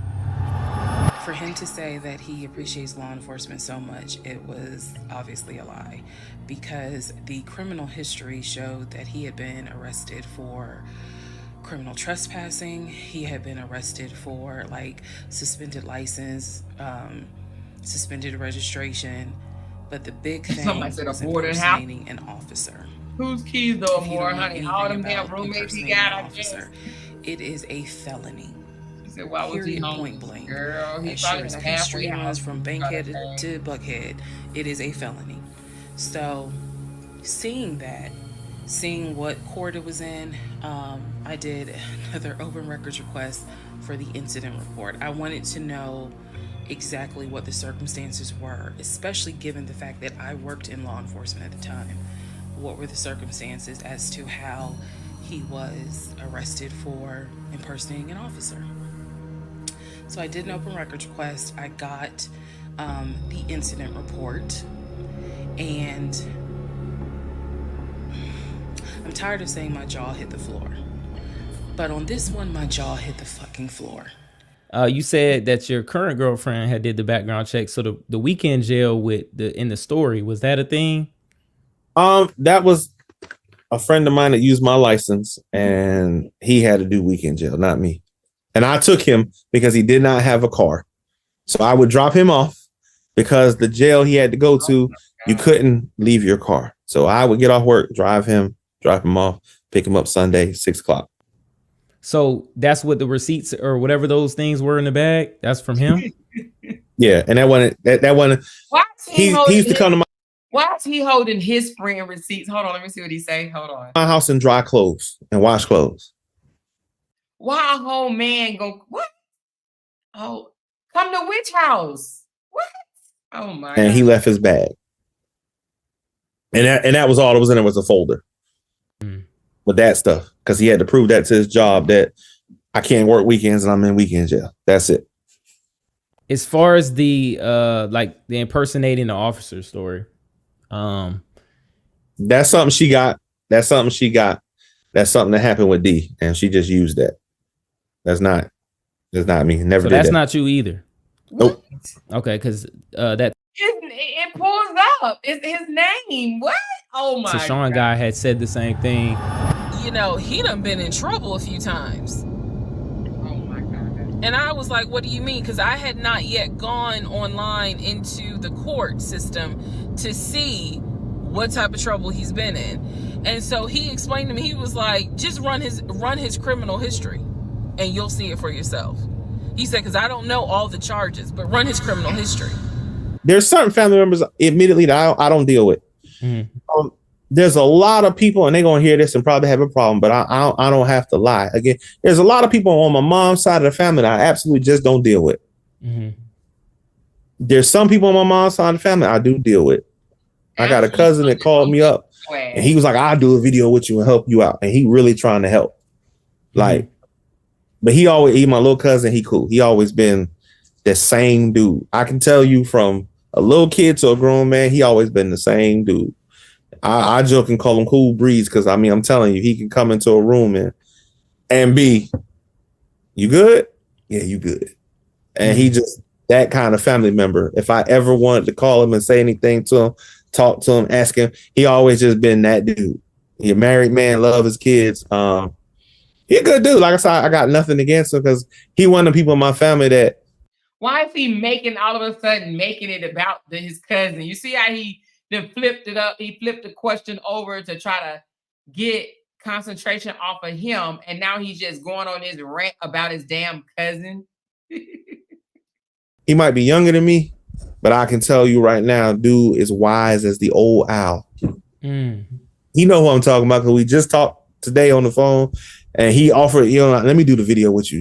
You get this money, I know the interviewer is like, this lying mother sucker. You know what I'm saying? I'm like, I ain't in it for the money though. And the way they spinning it, like I'm this horrible person, Legion, Lord, you narcissistic. How many times I'm wrong a day? Like most of the day, ain't I? I'm wrong all day long. I let her, like, even though I'm the man in the relationship, I allow her to lead because I don't know. I think I'm good at being wrong, but I don't mind because you got somebody to stand beside you that will, and I trust her enough that if I don't know, she homeless too. No, I'm just kidding. she know. I'm a man who I can admit that I'll fall short somewhere and she'll pick up. She's smarter than me anyway. And I'm good with that. I'm okay with that. As long as one of us know. She drinking the Kool-Aid too. That's cool. You know, I'm going to start calling her Google because stuff I don't know, I just be like, hey. Or Siri. So he pulls up. It's only been a week since I last saw him. It has been months since my aunt saw him. Okay? She had no idea of the condition that he was in. Again, I'm telling y'all, when I met him, when he met my family, he was like a size 3X. In just a short span of time for a week, he easily could have been in an extra large, maybe even a large, but was wearing 3X clothes. So you mentioned the knee, there wasn't an issue. So was the losing weight story, was that a real thing? That's going to the gym because you realize you're overweight and you want to be thinner. That was me looking in the mirror, not happy what I'm looking at. And then I went to the gym. Like I was at one point like 310. I was like, no. And I started going to the gym. So what size is he now? What the hell? Okay. After work, there's nothing else but me going to the gym, eating better, eating right. Stop going to McDonald's, dodging Krispy Kreme, Mrs. Winter's chicken down in Atlanta. That's Love it. Love. Oh my but God. So that makes sense. But she said in the condition that she seen you losing weight was you coming back with the same clothes and not, smelling like you've been living in the car. Like, so was that true or no? Lies. You said that you left. So basically you sleeping in the car and everything after you moved out, that was not a real thing? No. I went home. I went to Douglasville. I went home. Okay. So the behavioral, I think she said you went to a behavioral correction hospital or something like that. That wasn't true? Lies. The only thing I did at a behavioral hospital, I knew a guy that went there and I helped him get a job. He got out. He knew a friend of mine, Omar. He asked me for a job. I got him a job. Was this part true then? Her kicking you out on June 2021 on your birthday? No, I was gone a week before that. I went home to my house because the marriage didn't last very long, but it didn't grow because I was still doing the same thing. I was still at my house coming there on the weekend. There was no growth on her part. The finances, there was no growth. I was maintaining the bills in the house. I didn't need her help, but again, I asked her for help because I'm taking care of everything here. By that time, I had bought her another car because that Nissan Rogue just drove me nuts. And she was paying too much. So I got her out of that, which made a lot of stuff easier. And she liked that car. And I was trying to consolidate to show her, hey, you can live well, but you don't have to spend all this money all the time. Like we talked about it, and we talked about moving into that house, my house. I'm trying to show you a better way of living. If you got a wife and you have a better way of living, you're supposed to show her. You're supposed to. The thing is, they offered a promotion. She didn't take it. She started working more and bringing in less. What made her not take it though? What she told me is that her boss was an idiot and she hated him. And that meant that she was going to work closer with him. What she told me. At the time that this all happened, I was pregnant. So he felt like, look, we're about to have a baby. I don't want you driving that Nissan Rogue to get you something. I want to get you something more secure, something new. I really wanted a Kia. And he was like, well, let's look at the warranty. This man knew a lot about cars. He knew a lot about the warranty. He knew a lot about the depreciation value. And so he did talk to me a lot about what will we get the most for our money. He really wanted me to get a BMW X5. So he calls Eric. He tells Eric in front of me, hey, I need to transfer $72,526, whatever the amount was, because I'm buying a car for my fiance. So he said, okay, well, let me call them back and change the delivery date. can you be home or can you do a half day? So he's asking me, can you work a half day so that they can deliver the car and you will be home for it? He told me the car would be delivered between the hours of 1 and 3. You did get a car. Didn't she get a car? I'm just saying. So if it's a promise, then it sounds like I kept my promise. Not trying to be mean or anything. You got a car. Now the car she wanted. No, because you're not helping me out here. And that I'm gonna make it affordable for myself. And there's no disrespect to nobody driving a Nissan Altima, because the 2020 and on above, they're very nice cars. She had everything, Apple CarPlay, everything, all-wheel drive. I mean, auto start, everything. But I'm not buying you no BMW, and your credit stinks. And I'm trying to get you out of debt, because if you're in debt and we're married, that means we're in debt. So I'm trying to get you out of this hole. But if you marry someone with bad credit, do you really care about their credit stinking? If y'all can get a BMW, you're going to get a freaking BMW. The freak. So financially, you can be stable. You can't help me if you work in a job and you're making $33,000 a year and I'm making 96. There's a big old difference here. So at the end of the day, I'm trying to get you, when they offer her the promotion, like I said, why didn't you take it? I found out later why she didn't take it, because you were spending extra time with this dude. So was the BMW ever talked about? Did you ever promise her like a better car or a more expensive car? I told her all the features that she were talking about. I said, you will fit better in a BMW. But I said the challenge about putting you in a BMW is, and trying to teach her something is, you got to work for it. You know, I'm not going to just give you an $80,000 car because I'm your husband and you deserve it. I understand that part, but you got to learn the value of a buck. We just can't go out here all the time. You got to understand the value of something, and you don't want to work for it. So help me help you. Because right now at this point, I'm taking care of all these bills here. I'm taking care of, help me help you. How do we do that? How do we come together and bring these finances together? Now, the only part of that story that she told that was true, did I hide money from her? Yeah, I did. I absolutely did. Over 50% of what I was worth, I hid from her. I did. And were those in the offshore accounts and stuff like that? Yes. So did you do that because you felt like she wasn't financially smart with what she had? And that's the main reason. I'm gonna say this for any man that's gonna watch this. When you get married, you do not need to financially. You need to tell her about all your finances. I'm telling you that now. That wasn't right on my part. My reasoning is my reasoning, and I'm not saying it was right. I think it was wrong, and I should have disclosed it to her. But we're talking about somebody that I got married to. You had about $401 in the bank account. You had credit card debt, student loan debt, and you paying $550 a month for a 2009 Nissan Rogue with 250,000 miles on it. Like, she wasn't making financial smart decisions when I met her. I was trying to help out. Taking care of the bills is this way to stress off of her. The only bill I actually gave her to do is, hey, you take care of the grocery bill, you pay your cell phone bill, and you pay your car insurance. The rest of your money you put in your pocket. Do what you got to do with it. I'll take care of the rest. But you need to take care of these student loans. This is why I did that. You need to take care of these student loans to bring your credit up. So this way we can be a team when it comes to stuff like that.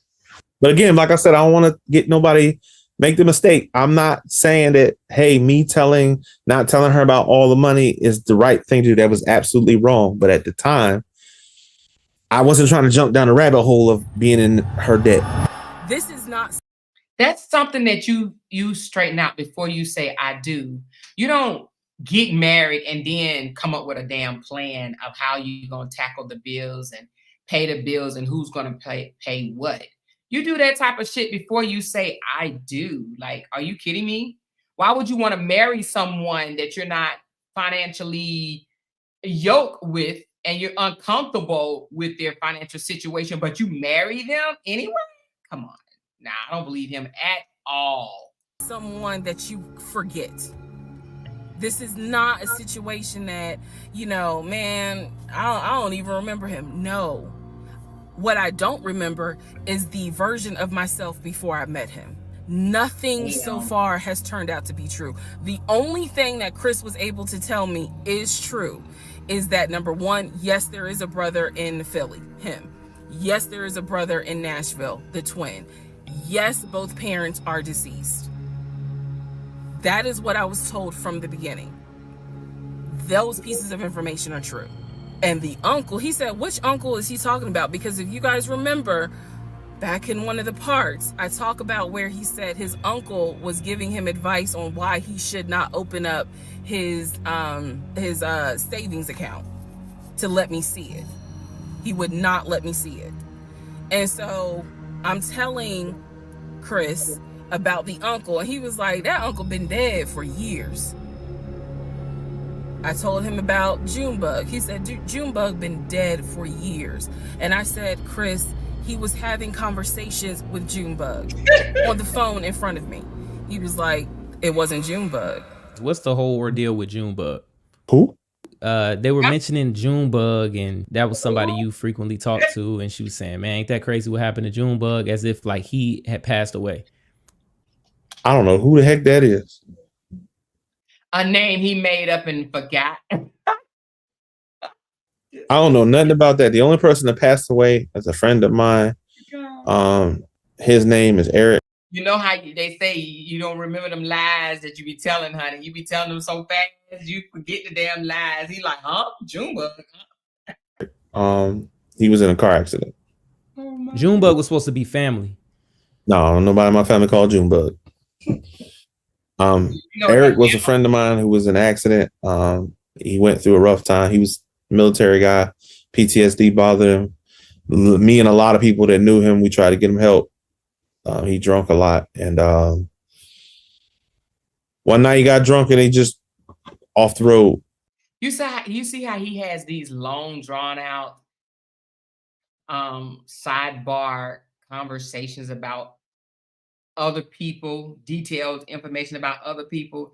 He's definitely trying to get the heat off of him, especially with that damn girl sitting right there. You know what I'm saying? He trying to get the heat off of him talking about other shit. You know what I mean?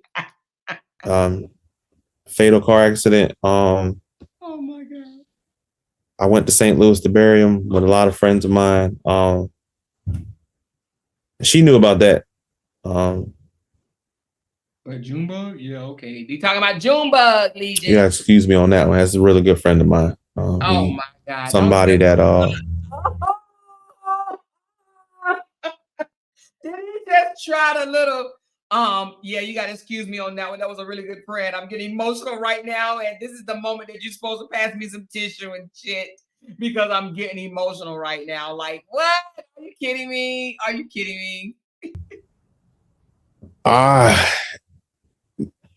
gotta say, if I had to say best friend, he was one of them. He real supportive dude. He had a rough life, honestly. Baby. Alcohol. I have been dying to go to London and Paris.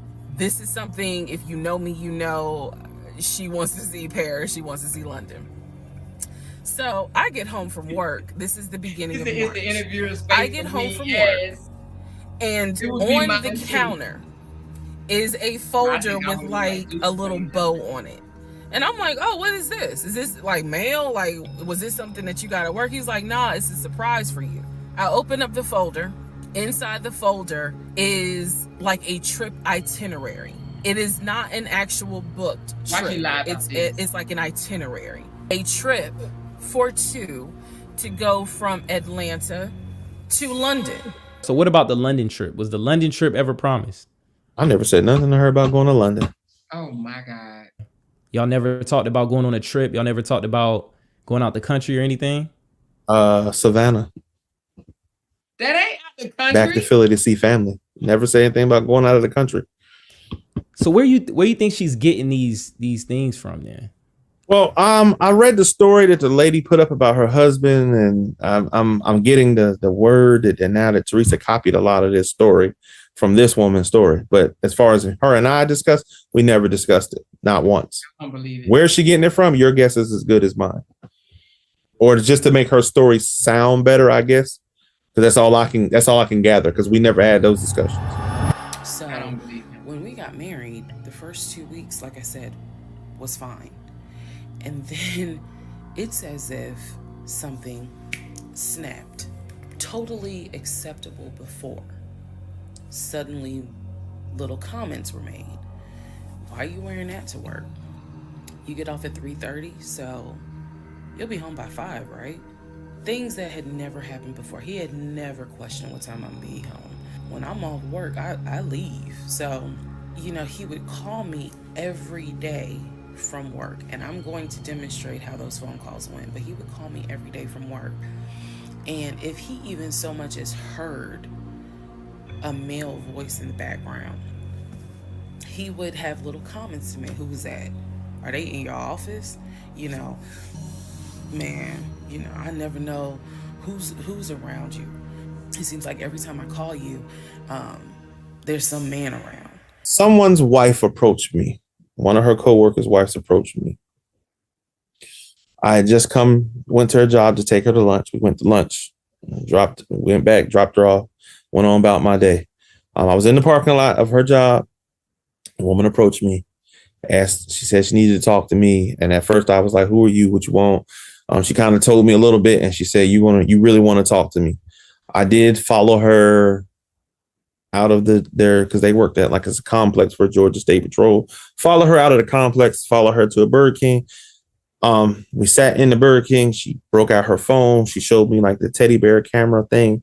And it's Teresa and her husband they having sex. It's like, and this ain't the first time she's been there. This woman's chronicle through all of this. Now, when I found out about it, I didn't say nothing to her. I went on every day for about 2 weeks. I wrestled with Oh my God. how to say something to her. So the woman kept reaching. A man finds out, not even finds out, but sees a video or whatever of a woman shows him a video of his wife having sex with another man, and for 2 weeks he goes home and don't say nothing about it. Did y'all hear that shit? Hold on, let me go back. 58. Here we go. I don't know. I think they got into a fight. I don't know the whole story. All I know is she put him out, and she.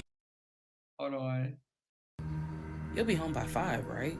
Hold Things on. that had never happened before. He had never questioned what time I'm be home. When I'm off work, I leave. Funny. So, he would call me every day from work, and I'm going to demonstrate how those phone calls went, but he would call me every day from work. And if he even so much as heard a male voice in the background, he would have little comments to me. Who was that? Are they in your office? Man, I never know who's around you. It seems like every time I call you, there's some man around. Someone's wife approached me. One of her coworkers' wives approached me. I had just went to her job to take her to lunch. We went to lunch, went back, dropped her off, went on about my day. I was in the parking lot of her job. A woman approached me, she said she needed to talk to me. And at first I was like, who are you? What you want? She kind of told me a little bit, and she said, you really want to talk to me. I did follow her out of there because they worked at like it's a complex for Georgia State Patrol. Follow her out of the complex, follow her to a Burger King. We sat in the Burger King. She broke out her phone. She showed me like the teddy bear camera thing. And it's Teresa and her husband they having sex. It's like, and this ain't the first time she's been there. This woman's chronicle through all of this. Now, when I found out about it, I didn't say nothing to her. I went on every day for about 2 weeks. I wrestled with how to say something to her. What? So the woman kept reaching out to me. Have you said something? Have you said something? So she said, I'm not going to wait. So she blasted her husband. My God. I don't know. I think they got into a fight. I don't know the whole story. All I know is she put him out, and she called me and said, I'm on my way over to Teresa's house, excuse me. And I know they there right now. You best get your ASS there because I'm about to go kick in the door. I go over there. She had not got there yet. I go in the door. I go upstairs. She in there with him. They doing their thing. I just shut the door. I come downstairs. Now I'm mad at this point. And before I could react, the lady comes, knocks on the door. I open the door. She ready to push past me. We get to tussling because I'm trying to tell her you can't go upstairs. She ready to go upstairs and do something to both of them. I end up calming her down. He come flying downstairs. He come flying out the house. He jump in his car and she don't say nothing to me. She was like, I'm about to get his ass. And she just jump in her car and she give chase. I don't know what happened with them two. Whatever happened with that, I know later on they reconcile and they together and they live in Charlotte.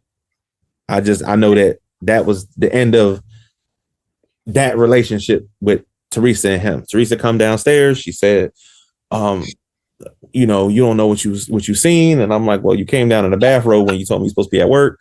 You clearly. Oh my God. Hold the hell up. Wait a minute. So you mean to tell me this joker wife come downstairs and say, she run downstairs, a guy at the house, he gone, this, that, the other. I don't know what you just seen. I don't know what you just seen. This joker said, oh my God, y'all. I'm sorry. I got to replay that live. I got to replay that live because that joker just said he saw on the video that she was having sex with another man. He waited 2 weeks before he said anything to her about it. Then the girl pressures him by saying, if you ain't gonna say nothing, if you ain't gonna check your wife, I'm gonna check her right now. I'm about to say something right now. So they both, the wife and the husband, supposed to have waited 2 weeks before they checked their significant other. So he said, oh, your wife, he's with your wife right now. So he goes home, get there before the girl comes over to his house. He goes upstairs, catch his wife cheating on him, right? The man comes downstairs, they tussle, whatever the case may be. The man live happily ever after with his wife.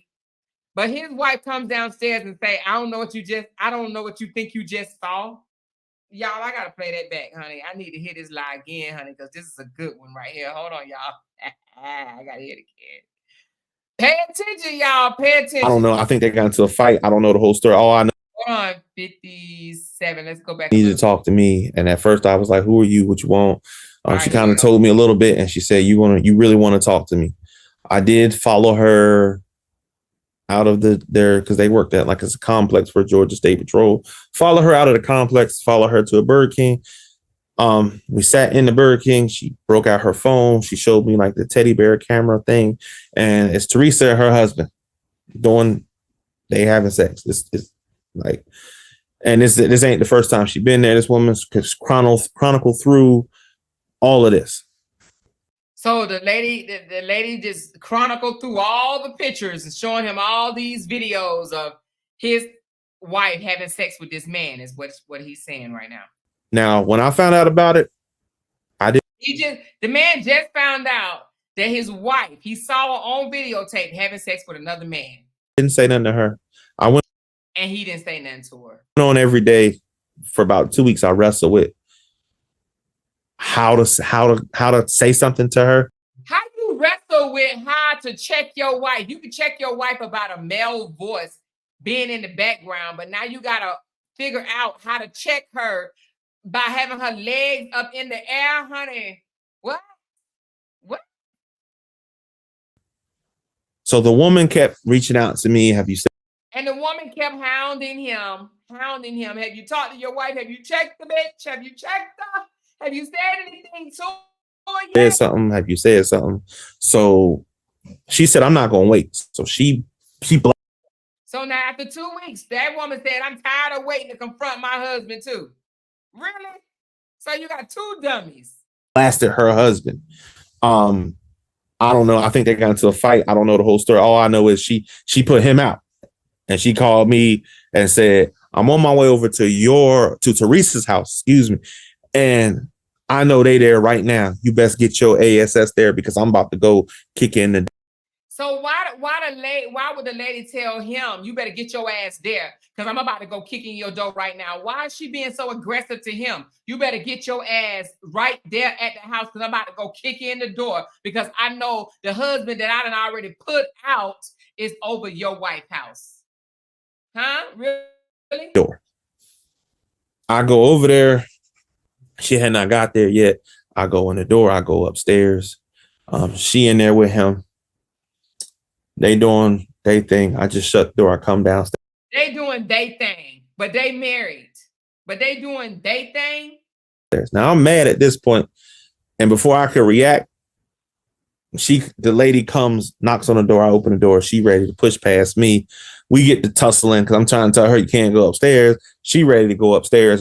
So he tussling with the he tussling with the lady that told him that his wife is cheating on him. And they tussle because he's like, no, you can't go upstairs. I don't want you to see what I just saw. Oh no, I'm trying to spare you. I don't want you to see that the man that you just put out, your husband that you put out your house. I don't want you to see him in there with my wife. I just do not want you to see him with my wife. And do something to both of them. Because I'm afraid you might unalive the both of them. What? I end up calming her down. He come flying down.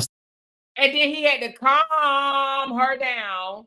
And here come the guy. He just flying downstairs at this point. The guy came running downstairs. Now the guy that's cheating with his wife just came running downstairs.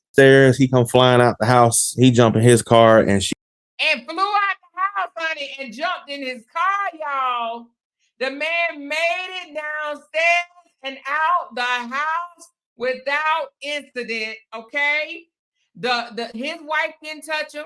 He didn't touch him. He flew downstairs and immediately ran out the house, jumped in his car, and he was gone in the wind. Really? She don't say nothing to me. She was like, I'm about to get his ass, and she just jump in her car and she give chase. I don't know what happened with them two. Whatever happened with that. And he didn't do nothing. Use a whole punk, Joker. I don't know a man alive, not one alive, will let a man that he just walked in on having sex with his wife come run downstairs and run to his car and get out the house and go live happily ever after in Charlotte, North Carolina. He even know where the man live. He even knows where the man live, honey. He probably sent him Christmas gifts. I know later on they reconcile and they together and they live in Charlotte. How do you know they reconciled? How do you know they still live together and they in Charlotte? How do you know this? Did the guy tell you, or did the wife call you and say, I just want you to know I let him back in. We reconciled. I kicked his ass, but we now live in Charlotte and we're doing good. Hope that you and your wife can make up too. Like, really, Legion, you a liar. A liar. I know that was the end of that relationship with Teresa and him. Teresa come downstairs. She said, you don't know what you seen. And I'm like, well, you came down in the bathrobe when you told me you're supposed to be at work. You clearly not at work.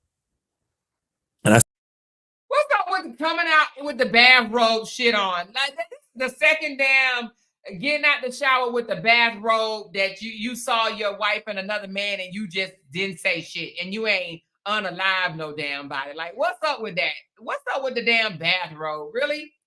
I said, what I'm gonna do is I'm gonna leave. And he said, I'm gonna leave. Yeah, I just caught you cheating. I saw you on videotape. Why he ain't confronted her with the videotape yet, y'all? He ain't confronted her about the videotapes of her having sex. He just said, I'm gonna leave. Really? Just leave. I don't want to do nothing to you. And I don't want to, I'm a black man. It's Atlanta. I don't want to, I was angry. Yeah, I was angry. I mean, I was real angry. You was angry, but you ain't do nothing. I'm just gonna leave. I know I just caught you having sex with another man in our home that I'm paying all the bills, but I'm just gonna leave right now because I don't want to do anything to hurt you. I'm just gonna leave. I'm just going to leave. Really? Okay. I flipped over a couch.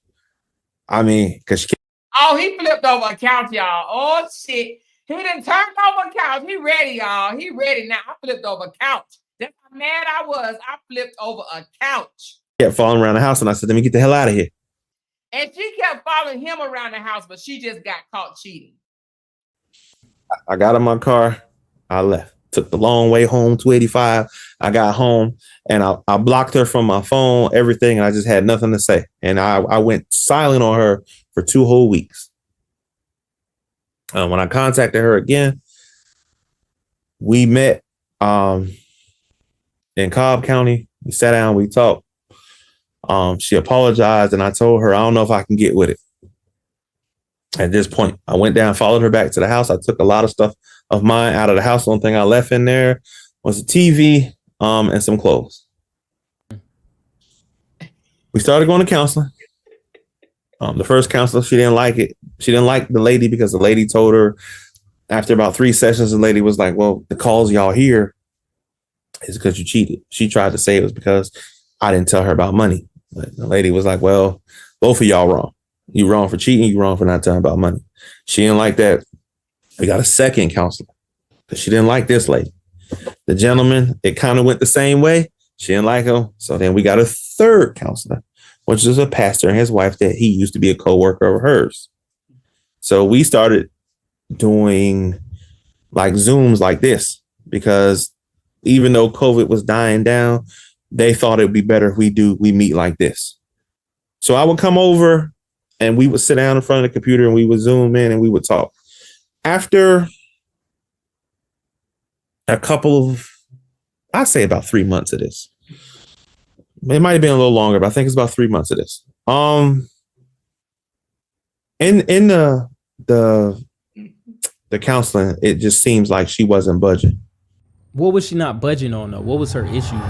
He is in the bed, sleep. I get his phone. I ain't gonna lie. I got his phone. He had a work phone and he had a personal phone. It was the work phone that he had from the condiment company that apparently was never turned in. But he did not wipe the phone, if y'all know what I mean. And I see this would have been text messages. Text messages between him and a woman named Peaches. I'm reading the thread because he's knocked out sleep. So I'm in the bathroom with the door locked, reading the thread. Apparently Peaches, there's no nice way to say it. Apparently Peaches was a prostitute. In the text messages, she's listing the prices. He asked for a hand job. She told him it would be like $40. He asked how much would it be for oral, because it was $60 and $80. One was the price with the condom, one was the price without one. The story that she told about finding something in my phone, no. Me and my coworker that I work with every day, Richard, I grabbed his phone, he grabbed mine, because we didn't keep Case on the phone. Oh my God. No, he ain't about to say it was somebody else's phone. Hold on, y'all. What the hell? Had the same exact, everybody had the same exact iPhone. I picked his up off the desk, went home. He had some mistress call his phone, and that's when I realized it wasn't my phone. He had some mistress. What did he just say? Hey, did he say he had some mistress? Why it gotta be a mistress? Why couldn't have been his girlfriend? He had some mistress. What? Hold on, y'all. Hold on. I gotta hear this one again. Hold on, y'all. Hold on. iPhone. I picked his up off the desk, went home. He had some mistress call his phone, and that's when I realized it wasn't my phone. So I hit him on his line. I said, somebody calling your phone. And he's like, yeah, we switched phones. I need to come get my phone. And he said, I hit him on his line. Why he just didn't say I called my phone? I was like, well, you can come get it. I'll give it to you at work tomorrow. So I met him at work the next day. He was like, yo, like, I'm sorry. It's my side chick, whatever. And I'm like, bro, I don't want to know nothing about that. Oh. You take your phone. And I just quoted company policy.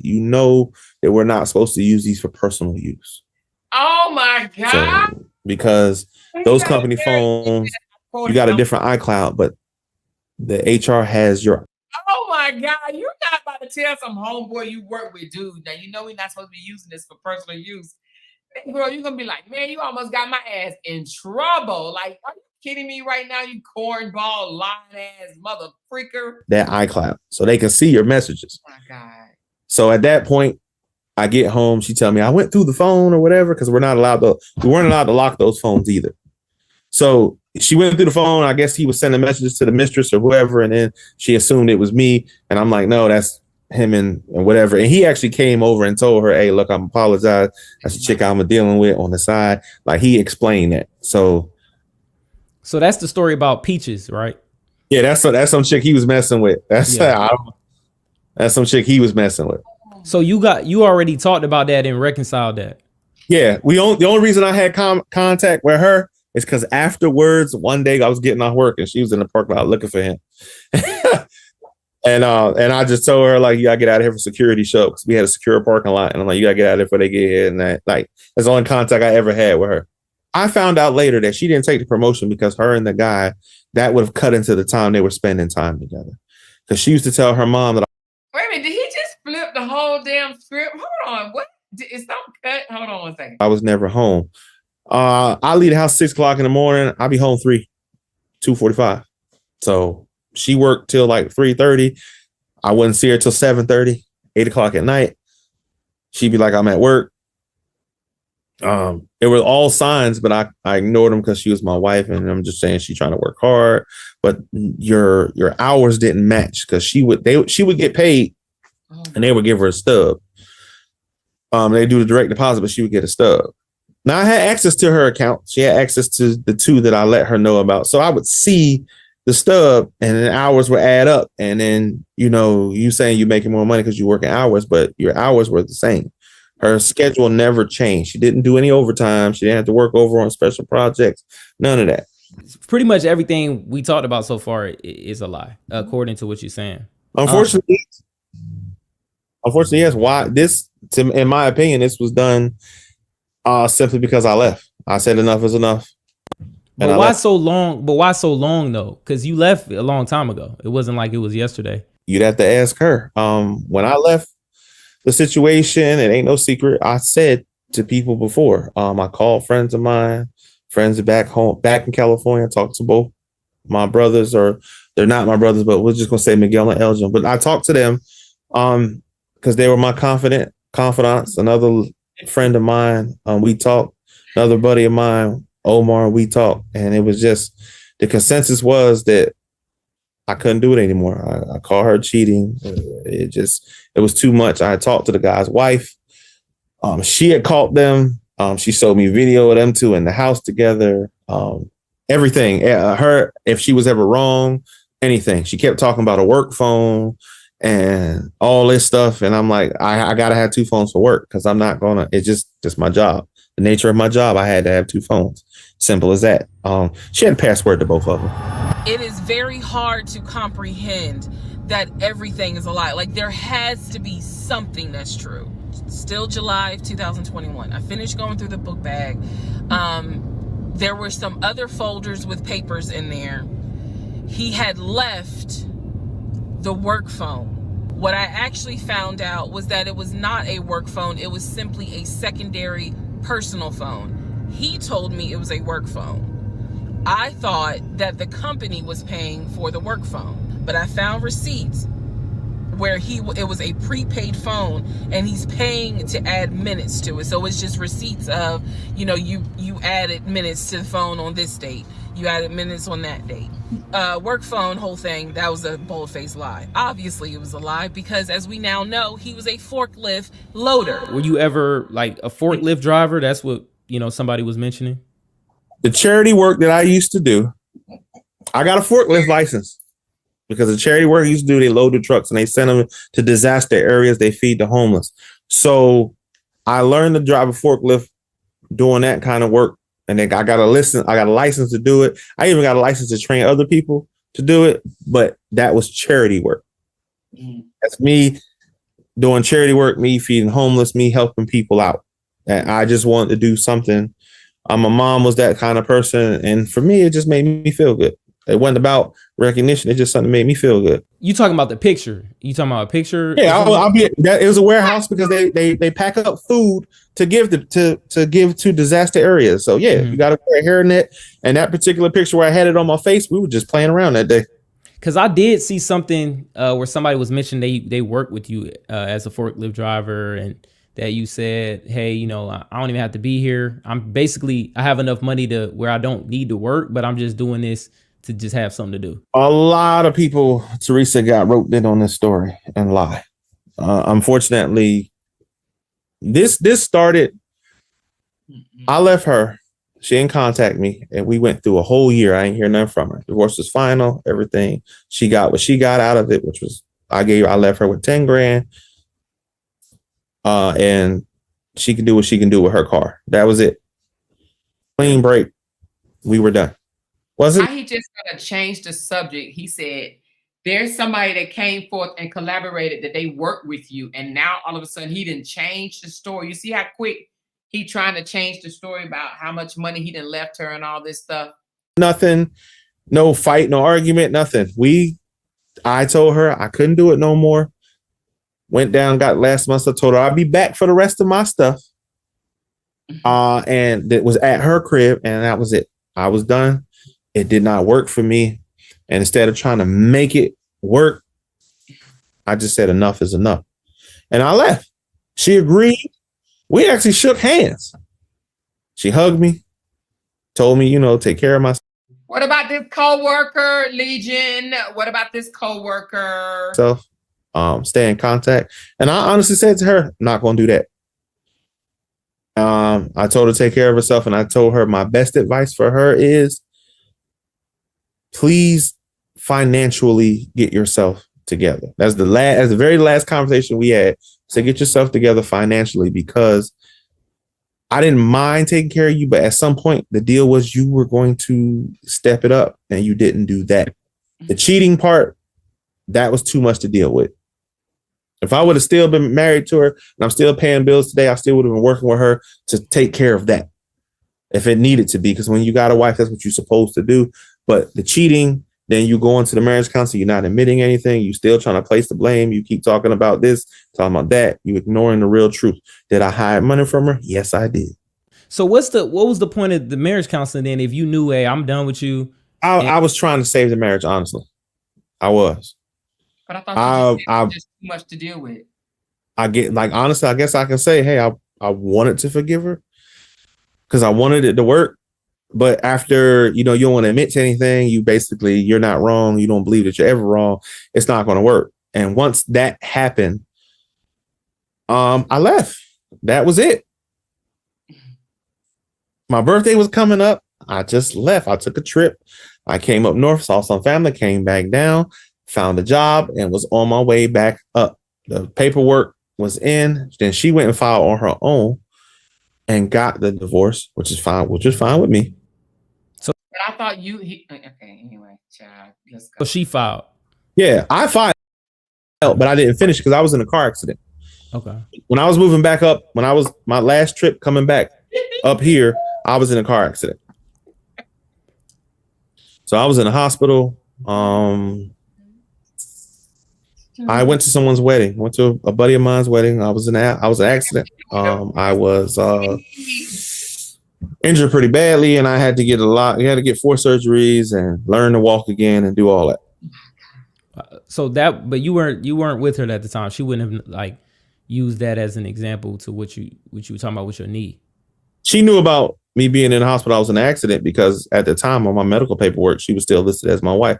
So he said earlier that he didn't get into the accident until way after their divorce. He said he didn't get into that car accident where he had to have surgery until way after the divorce. They kept her in a loop until I told the doctor and the social worker that we were no longer married, and they stopped contacting her. Family. He had his sister, Shantae, who lived in Douglasville. Like I said, she was married with 2 kids. Apparently she was a nurse. So when I had my miscarriage, that was a sister that he was like, my sister will take you to the hospital. That's what family does. I've been around him when he was on the phone with Shantae. Never heard her part of the conversation. He would be talking to his sister. That's what he said. That's what it sounded like too. We lived maybe 35, 40 minutes away from Douglasville.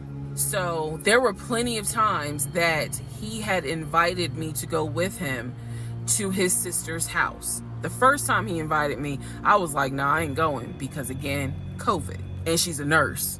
Hell no. The second time, he was like, yeah, she invited us, but I don't think we should go because COVID. The third time, I agreed to go. I was like, absolutely, I'll go meet your sister. Like, that'd be great. On our way to her house, to Douglasville, to go see the sister, apparently he got a phone call. The phone was always like on vibrate. He told me that something came up, and so she had to cancel the barbecue to get together, whatever. And so I was just like, oh man, you know, okay, well, hopefully we can go another time. Shantae, is that a real person? She kind of like, she's not my sister, but I call her my sister. She's a good friend of mine. What about the two different socials? Did you have a different social that you put on the marriage license versus when you showed her the first time? They wouldn't give you a marriage license. You put a different social security number on there. They would find out about it and they would issue a warrant for your arrest the minute you do that. There was never no two different social security numbers. Same old social security number. Never put two on there, none of that. So the social that was on the marriage license, for example, was probably 1, 2, 3. What was on the background was 4, 5, 6. So when I saw his social on my background, I immediately knew that was a different social than what I saw on the marriage license. And when I compared, because I had found a copy of the marriage license that was turned in because I had filled it out on the computer. So sure enough, the first 3 numbers were different. She mentioned that you had 2 different licenses and one license was to a cemetery. The address was to the cemetery. Nope. Same license. I still got that license now. Same license, Douglasville. I haven't even changed my license up here. Yeah, I've actually processed doing that now. Still same license. Never had a different license. Only license I had other than that was the California license and that address. That's it. But was the cemetery story real, that you drove her to the cemetery and explained anything about that? Never showed her where my parents were buried because my parents both were cremated. Ashes are at my brother's house. They don't have a gravestone. Only my grandfather and grandmother did. So a few weeks later, we go out to eat at this restaurant in Atlanta. I thought the grave site was supposed to be for his grandparents. Maybe not. As we are leaving, he says to me, did I ever show you where my grandmother's buried? This is the grandmother that passed away from COVID in 2020. And so he was like, let me show you. So he drives us to the cemetery, which is not far from the restaurant. And he was like, you see the headstone. The headstone had like the family name on it. There were no dates on it. So it reminded me of just a headstone where it was probably multiple family members. And so he was like, my grandfather and my grandmother are buried there. I do recall him telling me when the grandmother died in 2020 that she wanted to be buried next to his grandfather. I've also verified that your grandmother actually died in 2008 and not in 2020 from COVID.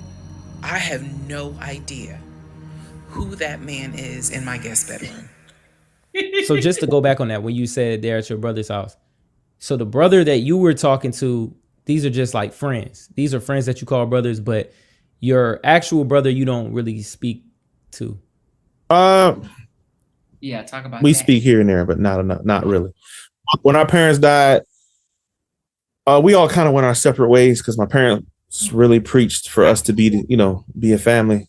But my parents, when they went their separate ways, my brothers, I guess we fell apart. I guess the best way I can put it to you. Not because any of us did anything to anybody. My brother Chris is a really good dude. He been through a lot. Dude has been to war. So I can imagine what that must be like. Well, I can't imagine what that's been like for him. And he went through some stuff. He went through a messed up divorce. He's a dedicated father to his daughter. And So what do you mean? for a guy who you see your daughter every day and then not being able to see your daughter every day, I don't know. I can't imagine what that would be like for him. And for him, he made moves that he wanted to make. And he's my big brother. And I respect him and love him. So I had to respect him for it. He took his space from me and my brother. And I had to respect it. Did y'all understand any of that bullshit that he just said? Someone said he trying to say his brother crazy. Well, he sound kind of, that was a little mixed up some bullshit to me. He crazy. He's telling the family that I kicked him out. He's telling the family that I kicked him out after he walked in on me having an affair, that I stole his money, and I then kicked him out. And the man I was having an affair with, he said, was a law enforcement officer who used his duty weapon to threaten him to get out the house. This is what he told his family. And the cousin was reaching out to me. She found me through a search on Facebook and was reaching out to me because she's like, we know he lies. So I'm just trying to figure out what, like, is this true? Because he's up here asking us for money, asking to stay on our couches. Like, what's going on? Then she explained to me, we didn't even know he got married. So this is the first time we're hearing about you. What do you mean you didn't know he got married? How can you, I mean, you walked in, you see her cheating. Like, what could she place the blame on if that was the reason for y'all to be going through all this? Afterwards, like I said that I wanted to work it out because I did. But a lot of men don't tell this story, and that's fine. I don't really want to tell it, but it's just at this point, you might as well. A lot of, like, women say, oh, men cheat. I've been cheated on by a man, and they demonize us for it. But when a woman cheats, she get a pass. What? Oh my God. Oh my God.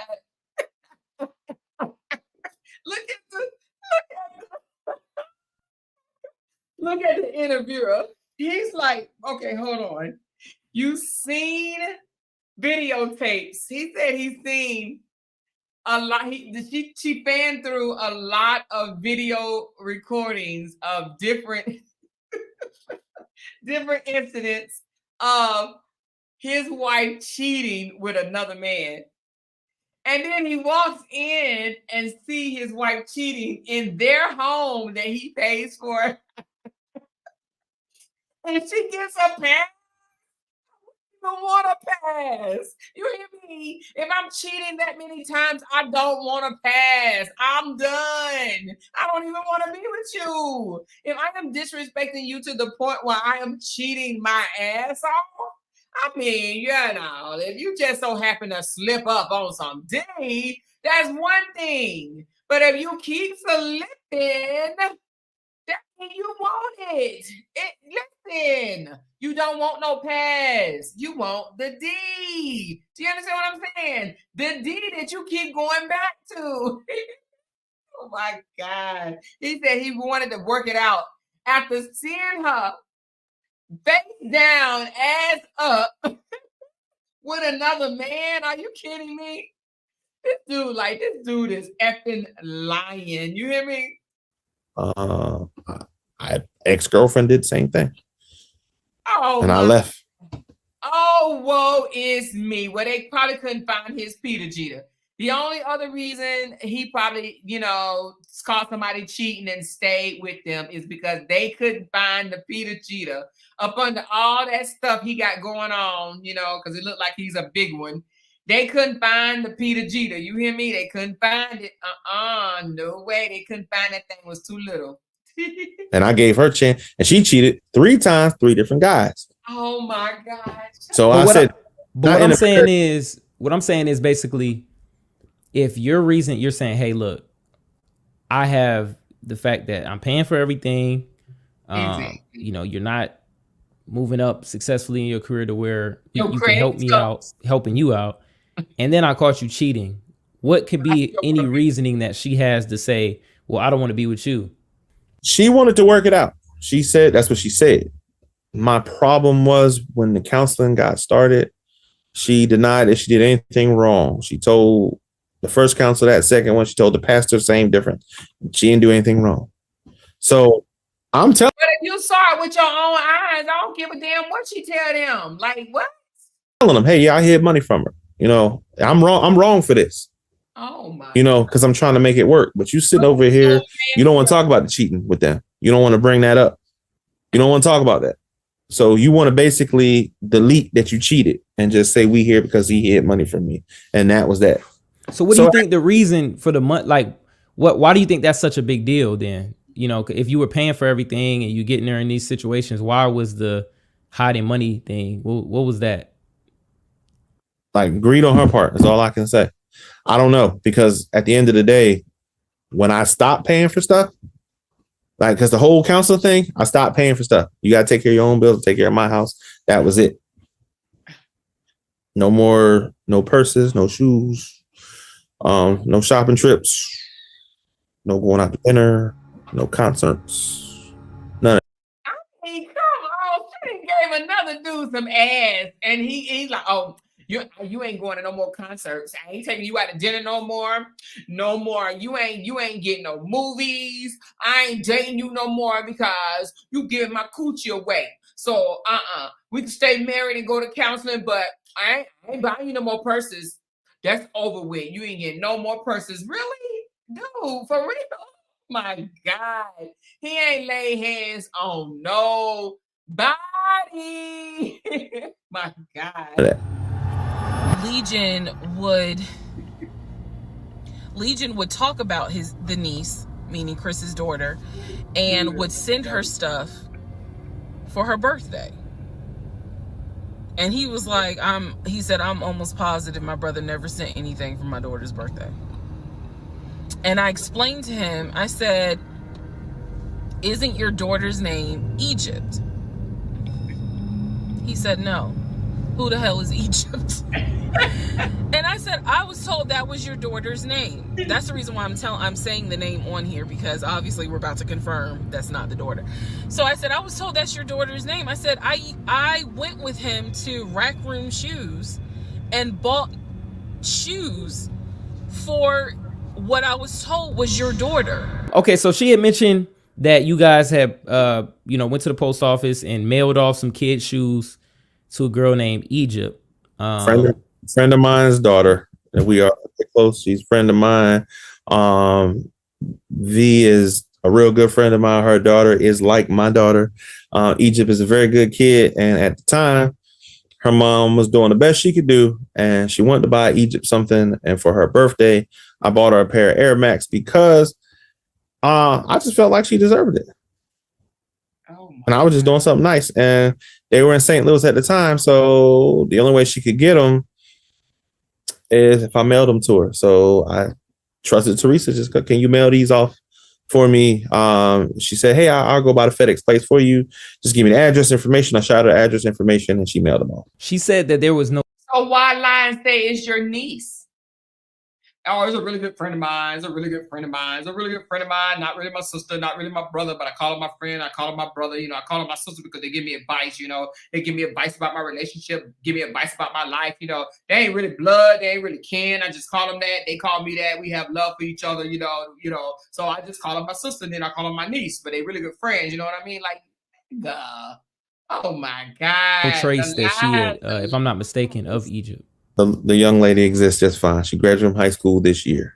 I'm not going to advertise her mom online or talk about. I mean, she graduated from high school this year from Duluth High School. She good kid. Very smart young lady. And me and her mom are really good friends. We've been friends for a long time. About 72 hours later, I had another doctor's appointment where the purpose of this appointment was to do an ultrasound to see if everything had passed. Everything did not pass. So because of that, my doctor was like, we're gonna have to do a DNC. My DNC was scheduled for the first week of July. 2 days before my procedure, he comes home and tells me that he is up for a promotion to be promoted to VP. So he did not take me to the hospital for my DNC. My friend did. She could not stay because of COVID protocol. So when they wheeled me into pre-op after I got checked in, I texted him and was just letting him know, hey, here's the update. I'm about to, I'm in pre-op. And the response I got was from his new executive assistant named David. And he did tell me, I'm going to make sure that I inform David if you get a text from this number, meaning from me, pull me out of the meeting, because my fiance's having a procedure done and I'm picking her up, so it's important that you come get me if it's something serious. Reminded me of a time where she said while she was getting her surgery, you were getting promoted from your original job. Was that correct? I was leaving that job. So you weren't getting promoted, and David, the executive assistant, texted her? No, I was leaving that job. They knew I was leaving. Okay. Because she was like, yeah, that was the day you said you were getting promoted. David had texted her, hey, hope everything went good. So there's no David. No, I was leaving that job. I put in my notice. I was gone. I was leaving that company for another. You see how he always, anyway, he really tries to get away from the question and start trying to give fluff to some other bullshit. That gets on my nerve. I'm hearing him doing it. It's getting on my nerves. Stick to the damn subject and the answer, okay? Other company. I was already leaving. They offered me more money to stay. I said no. I was done with Teresa. I was done. He asked, who the fuck is David? Who is David? Who the fuck is David? Is what he's asking, Legion. That gets on my nerves. Him trying to change the subject. He said, so that means there's no David. Oh no, I was leaving that job. No, okay, but so that means there's no David. No, I was really leaving that job. Like, dude, he asked, who is David? Listen. No, there was no, So what happened was I was leaving that job. I was leaving. Pull me out of the meeting, because my fiance's having a procedure done and I'm picking her up, so it's important that you come get me if it's something serious. Reminded me of a time where she said while she was getting her surgery, you were getting promoted from your original job. Was that correct? I was leaving that job. So you weren't getting promoted, and David, the executive assistant, texted her? No, I was leaving that job. They knew I was leaving. Okay. Because she was like, yeah, that was the day you said you were getting promoted. David had texted her, hey, hope everything went good. So there's no David. No, I was leaving that job. I put in my notice. I was gone. I was leaving that company for another company. I was already leaving. They offered me more money to stay. I said no. I was done with Teresa. I was done with the job. I was done with Atlanta. He did good. He did good to make Valentine. He went all out for Valentine's Day. Okay. He said, I was done with their job. He said, I was done with that job. I was done with Teresa. I was done with Atlanta. Now, mind you, this is the time she was supposed to be having a miscarriage, which was shortly after they met. But he was done with Teresa, done with the job, and done with Atlanta. Now, mind you, he done with Atlanta, but he got a whole house in Atlanta. Well, Atlanta area, Douglasville or whatever the hell. He got a whole house, okay? But he done. Okay, make it make sense. He went all out for my birthday. The weekend after my birthday. And what I mean by that is, if my birthday was on a Tuesday, we're talking about Saturday. The weekend after my birthday, he gave me money to go to the nail salon, go get a manicure and pedicure. So I leave the house. I take his car. His car was in the driveway. We had a key to each other's car because, again, we're married at this point. I'm in the chair getting a pedicure, and I get a text message from my husband saying, someone was just at the house looking for you. And I'm like, who was looking for me? Who was it? She did admit to me that when she was pregnant, that was the other gentleman's kid, not mine.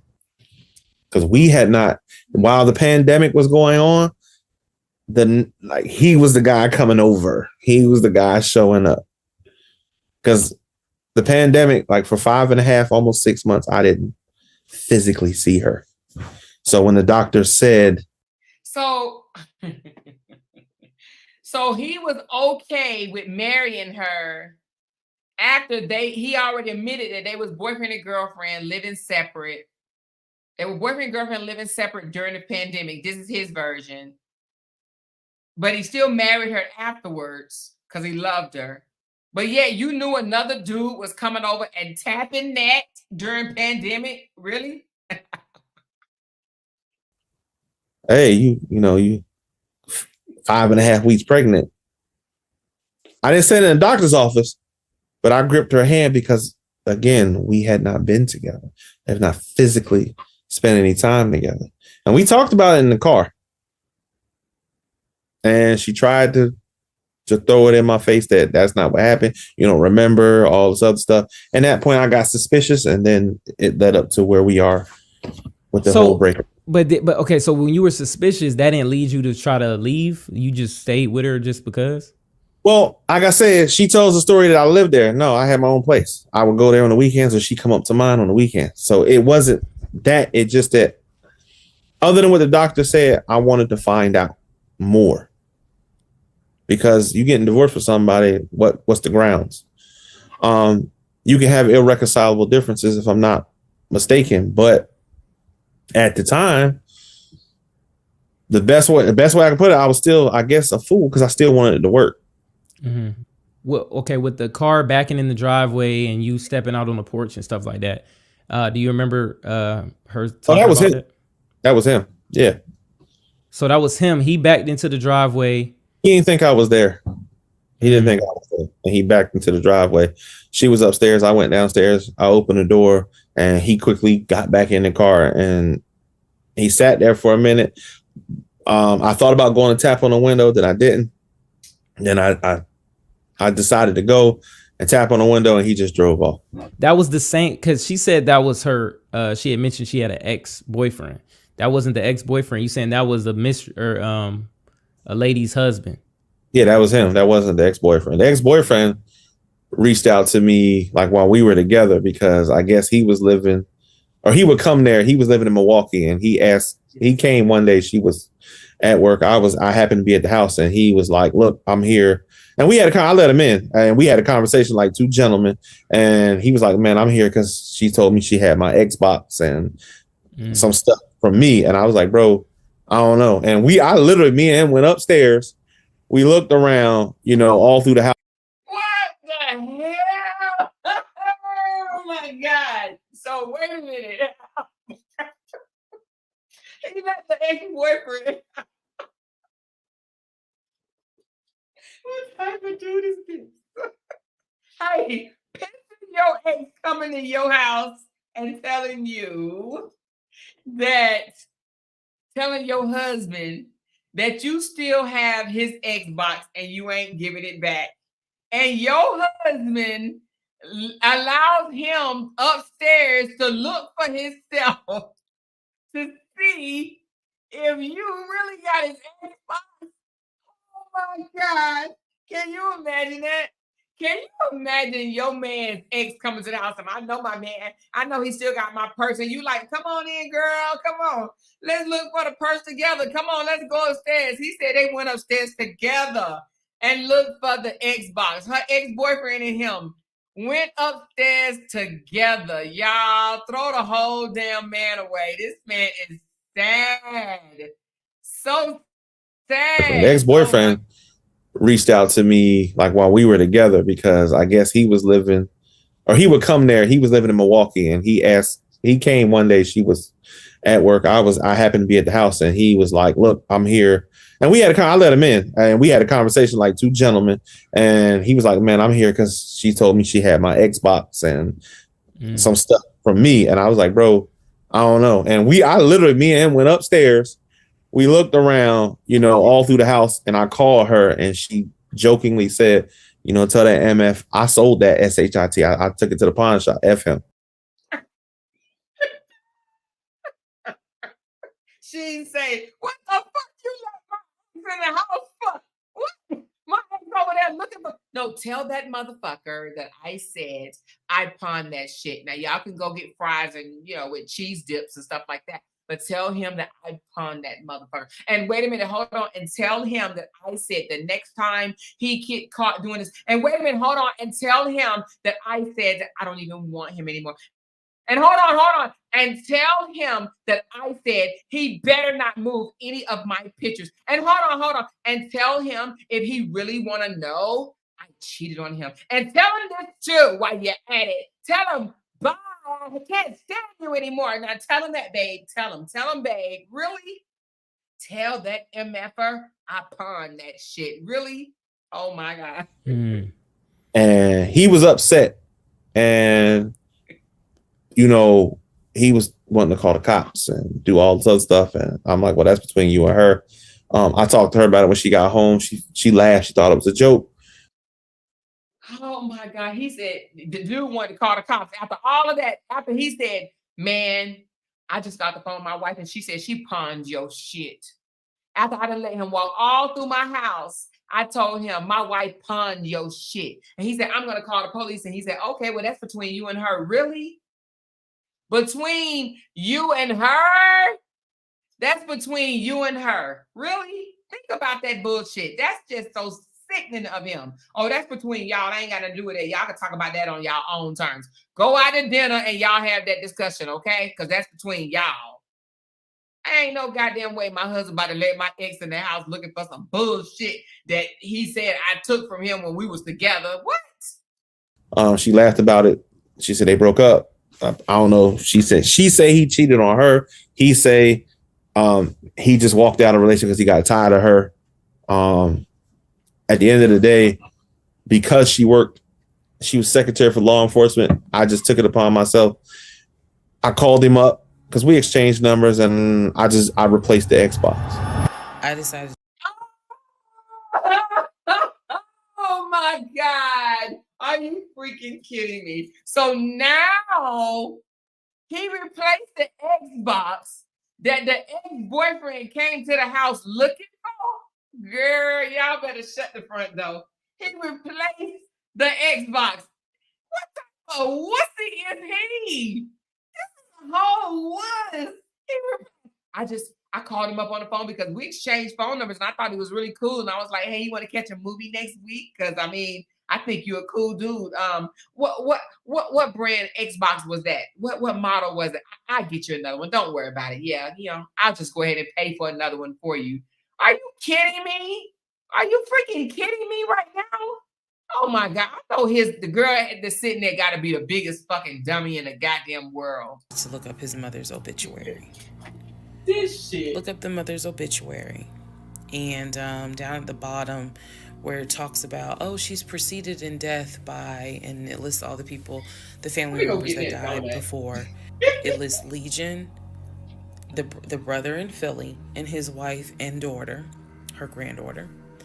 It lists Legion and his wife, I think it was like Latoya, with Legion and the same woman's name that was in the obituary. In that divorce record, it looks like he's the one that filed for divorce. This would have been around 2016. This was after the mother's death. Both had a temporary protection order against each other. He had one against her. She had one against him. Another thing I had seen was Tashawn. I think he had came out and said, same thing had happened to his family. You told him you were a big time producer and you played in the NFL for all this time. Promised them the same type of stuff. Nope. Dated his mom for a couple of years, honestly, and I'm not trying to badmouth her, but the truth is the truth. She was on drugs. He was on drugs. I think he might still be. He has another brother that I still stay in contact with. I stopped dealing with her because my mom couldn't stand her. Stopped talking to her because my mom couldn't stand her. My dad didn't like her. The mom that's deceased, because isn't his parents deceased? Am I missing something? I thought his parents was deceased. Okay. My brothers did not like her. Sister didn't like her. Nobody liked her. Her people don't like her. Her dad's an alcoholic. One time, I think there was an incident. As a matter of fact, he said something out of the way to her, had her crying at my house, and I put him out. Asked him to leave. I actually drove him to the bus station, put him on the bus back to where he was going. Toya has a drug issue. Simply, I think, if I'm not mistaken, her story simply goes, her mother and her didn't have a great relationship. Her dad moved on.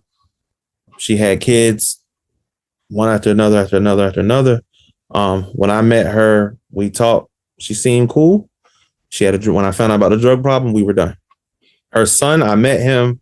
I actually went on vacation with her before we went up to where her family's from in Rhode Island. I drove up. I had a good time because her uncle, good dude. Her aunt, really good lady. Her sister, really, really good people. All right, I'm gonna find a spot to stop and we're gonna finish this tomorrow, okay? Because I know it's getting late. Let me see. Let me just a little bit longer. Hold on. Her brother and them, real cool, really nice people. Latoya, she's got a drug problem. It's simple as that. When I found out about the drug, I'm gonna stop at the hour and 35-minute mark on this video, which is in about 2 minutes. Problem. Like I said, we were dating, we're talking. Tayshawn, he got a drug problem. His dad, a good dude. And she should have left him with his dad. She didn't. He got in a lot of trouble and moved in with her, and they started having problems. He was going to school down south. He started acting up. There's one time he got accused of raping a girl. I had to get involved, help prove that he didn't do that. And then he started messing with another girl, and he just had problems. And my suggestion that he go back and live with his dad. That ain't even his dad had a plan for him, and his dad, really good dude. And his dad had him on the right path, but he knew he didn't want to follow that path. So he came, moved with his mom, and he can cut up and do whatever he's doing now. I think now I haven't seen him since I stopped talking to her. And then I know somebody said that, he out there homeless now. So I see she making videos now talking about, again, I simply stopped talking to her because my mom couldn't stand her. My brothers, the two that I told you about, they couldn't stand her. And she had a drug problem. I got another friend of mine who brought that to the light. And he came to me, and Shantae is another person that brought it to me. And she got a drug problem. It's bad. And she been to rehab a couple times. She got bipolar 2. This stuff she didn't tell me when I found out. I did try to help her. It didn't work. And I just simply, once again, I just left. Breakups for me, if it's not working, I tell you I'm done. I don't do no arguing, and I just leave. So, but do you all leave on bad terms, or how do you leave? Because why are these people coming and saying all these things that are so negative? Toya hasn't said nothing to me since we left. Since I left her, she ain't said nothing to me. Ain't heard nothing from her. I heard she got married to some other dude. She used to talk to me all the time. After we had a mutual, we broke up. She married some other dude. She called me, talking about Tayshawn. Her daughter that went to California, I'm the one that sent her. I thought he said that they haven't talked since he left. He literally just said that, y'all. He said, we have not talked since I left. But now he said that she called him up, right? And talk about another dude. And then he said he's still in contact with her goddamn child. What the fuck? This mother, girl, let me put it back a little bit. Oh my God, Jesus. This nigga just said I haven't heard from her since I left. And now she called you to tell you about somebody else. And then he talked to her child. Him on the right path. But he knew he didn't want to follow that path. So he came, moved with his mom, and he can cut up and do whatever he's doing now. I think now I haven't seen him since I stopped talking to her. And then I know somebody said that, he out there homeless now. So I see she making videos now talking about, again, I simply stopped talking to her because my mom couldn't stand her. My brothers, the two that I. And you hear him saying he stopped talking to her. He's talking about his wife, right? Am I wrong? He's talking about his wife. He stopped talking to his wife because his mom couldn't stand her. But yeah, he said she cheated on him 3 times. So you didn't stop talking to her because she cheated on you 3 times. You stopped talking to her because your mom couldn't stand it? Nigga. Your mom that's dead, that mom couldn't stand her? What? I told you about, they couldn't stand her. And she had a drug problem. I got another friend of mine. Oh, because she had a drug problem and the mama couldn't stand her, but the cheating was okay. Okay. All right. All 3 times. Who brought that to the light? And he came to me, and Shantae is another person that brought it to me. And she got a drug problem. It's bad. And she been to rehab a couple times. So you live with this woman and somebody got to bring to you, somebody got to tell you that the person that you live with, that you see every day have a drug problem. You couldn't tell. You couldn't tell on your own that she had it was brought to my attention. It was brought to my attention by some motherfuckers that don't live with me that my wife had a drug problem. Yeah, that's how I found out. Like, what? She got bipolar 2. This stuff she didn't tell me when I found Oh, yeah, she bipolar, she crazy, all that. Okay. I did try to help her. It didn't work. And I just simply, once again, I just left.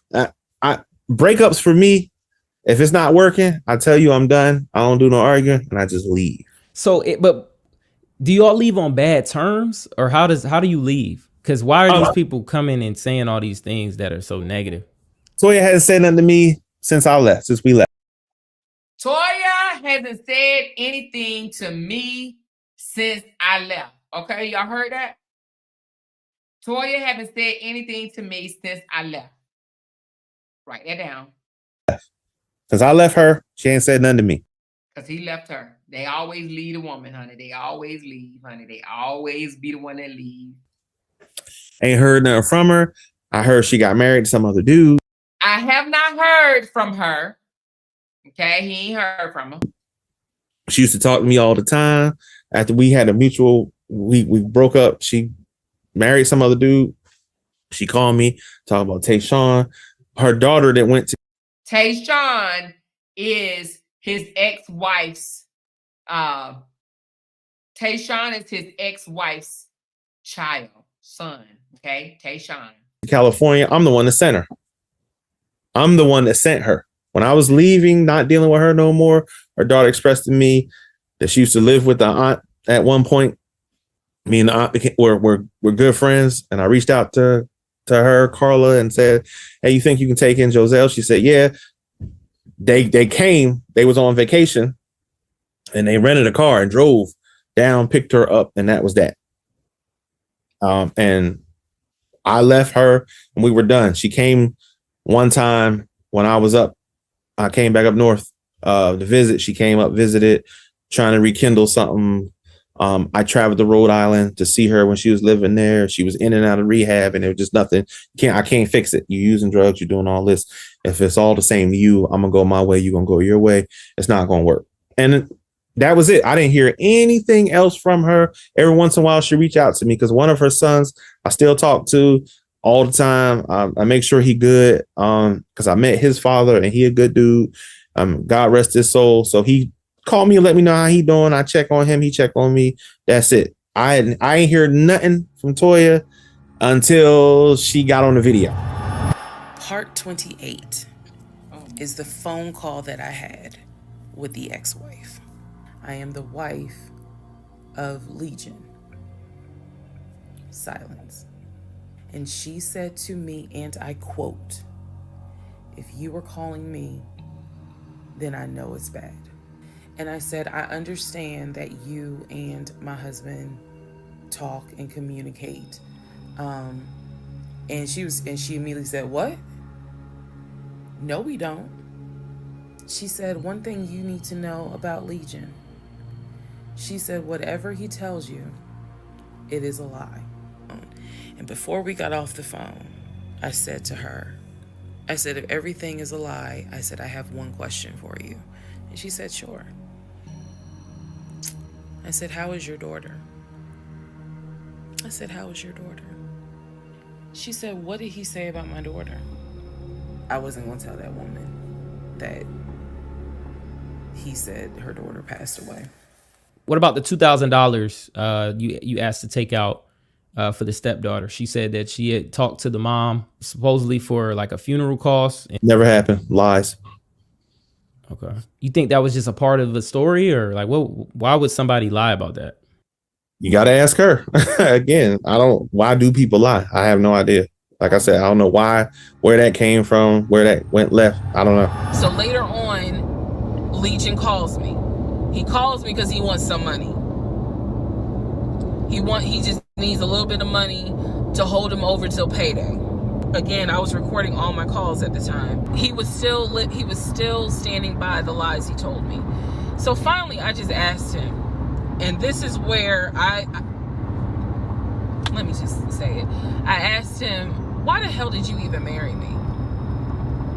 Like, why? Why did you even marry me? Because you easily could have just stayed dating or been the boyfriend or just moved on with your life. Like, you didn't have to marry me. You didn't have to pull me into a marriage and make me think that this is what you wanted. This is what he said to me on that phone call. He said, I had to marry you. And I was like, no, you didn't. He said, yes, I did. He said, I knew full well from day one that there was no way you were going to stay my girlfriend for longer than a year. He said, I knew it. He said, I knew in order to keep you, I was going to have to marry you. Y'all, my jaw hit the ground. I think money came into play. I don't think it's her issue. I think it's for 3 years. The first year I didn't hear nothing from her. For the next 2, it was reaching out to me on fake Facebook pages, on fake Instagram pages, WhatsApp, or whatever way she could contact me.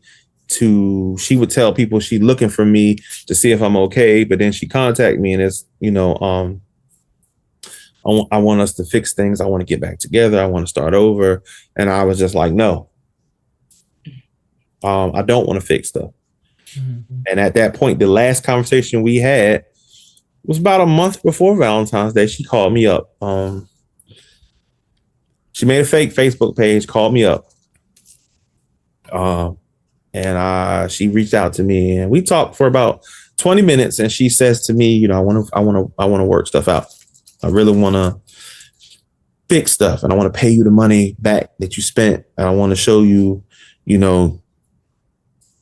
I can be a better person. She said that she had not been with nobody since we parted ways. She said that she just wanted to fix stuff. And I calmly had a conversation. I said, I'm with somebody else. First off, I'm in love. And the situation I'm in now, I'm in a good place. Mm-hmm. I don't fight with my girlfriend. We don't argue. Getting out of the hospital, learning to walk again. She has been instrumental in helping me with everything. Learning to walk again is hell. To learn to walk again, we talking about somebody who understood this situation that I was in, knew about Teresa because I told her everything. Told her about the ex before that, told her everything, accepted me, helped me get everything together. And we've been great. She understood the limitations of walking again because walking again, like I can walk just fine now. But at the time we first started, I would take breaks, sit down, get up, take breaks, again, taking steroids to help build muscle.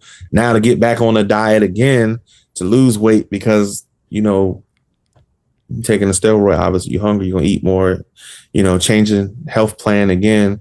And she's been instrumental in all of that. Mm-hmm. She knows the Teresa story, we talked about it. Cause I don't get in a relationship and tell somebody, not tell them something. I told her everything. And she made a choice to accept that and say, hey, I'm gonna put these dukes up and fight with you. She watched these videos right along with me. Yeah. Oh my God. Okay, we gotta stop, y'all. So we're gonna pick back up because there's a whole nother, let me see. Oh Lord, what I just do? About another hour. Hold on one second. Let me get back. A month before Valentine's Day, she called me up. All right, let me just stop it there. So somebody asked in the comments, wait, I thought that he didn't have anything happen to his knee. Why did he have to learn to walk again? He was in a car accident, he claims. But the ninja lied so much, y'all. Like, it's unbelievable. And, I hate to call women weak-minded and dumb, but, sometimes you got to call a spade a spade. For a woman to sit there, because his woman is in the room with him, okay? You can clearly hear her giggle and,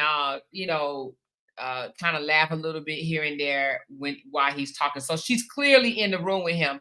For her to sit here and listen to this bullshit he's talking and buy into it, you know what I mean? Like, I would have been, if I was a girlfriend, I would have been asking questions like, wait a minute, hold on. So you bought her ex that came to your house. You took him upstairs looking through y'all shit, and then you turn around and called him up, friendly called and bought him a damn Xbox. Like, dude, like it's just so many lies. Like, you can't even really just pick out one or two. There's so many.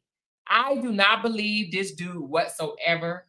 And now that I even listened to him, I even, I wasn't really feeling sorry for Reesa the last time we was on here, because I was just like, she got some fault in this too. And I still blame her for having some fault in this. But at the same time, this man is unfreaking believable. But I don't know how she sat there and believed all that shit. Just like the people from the other side that said they did it because they wanted to, they believed it because they wanted to. I believe that was Teresa as well. She believed this bullshit because she wanted to. My grandmother always told me, sit back and let a person talk, right? Let them talk. And the more they talk, the more they will tell on themselves. He just, if you was married to him, you could just let him talk. And you got to be smart, though, to pick out these lies. This man literally said his ex-wife cheated on him. His ex-wife cheated on him. Like, dude, but you stayed and you wanted to stay. Like, come on. Even if he wanted to stay, it would have been way more than a man being able to run downstairs and run out the house and get in his car and leave without incident. Anyway, I don't believe his story, not one bit. Does anybody in the comments believe this fucking liar's story? Does anybody believe anything this man is saying?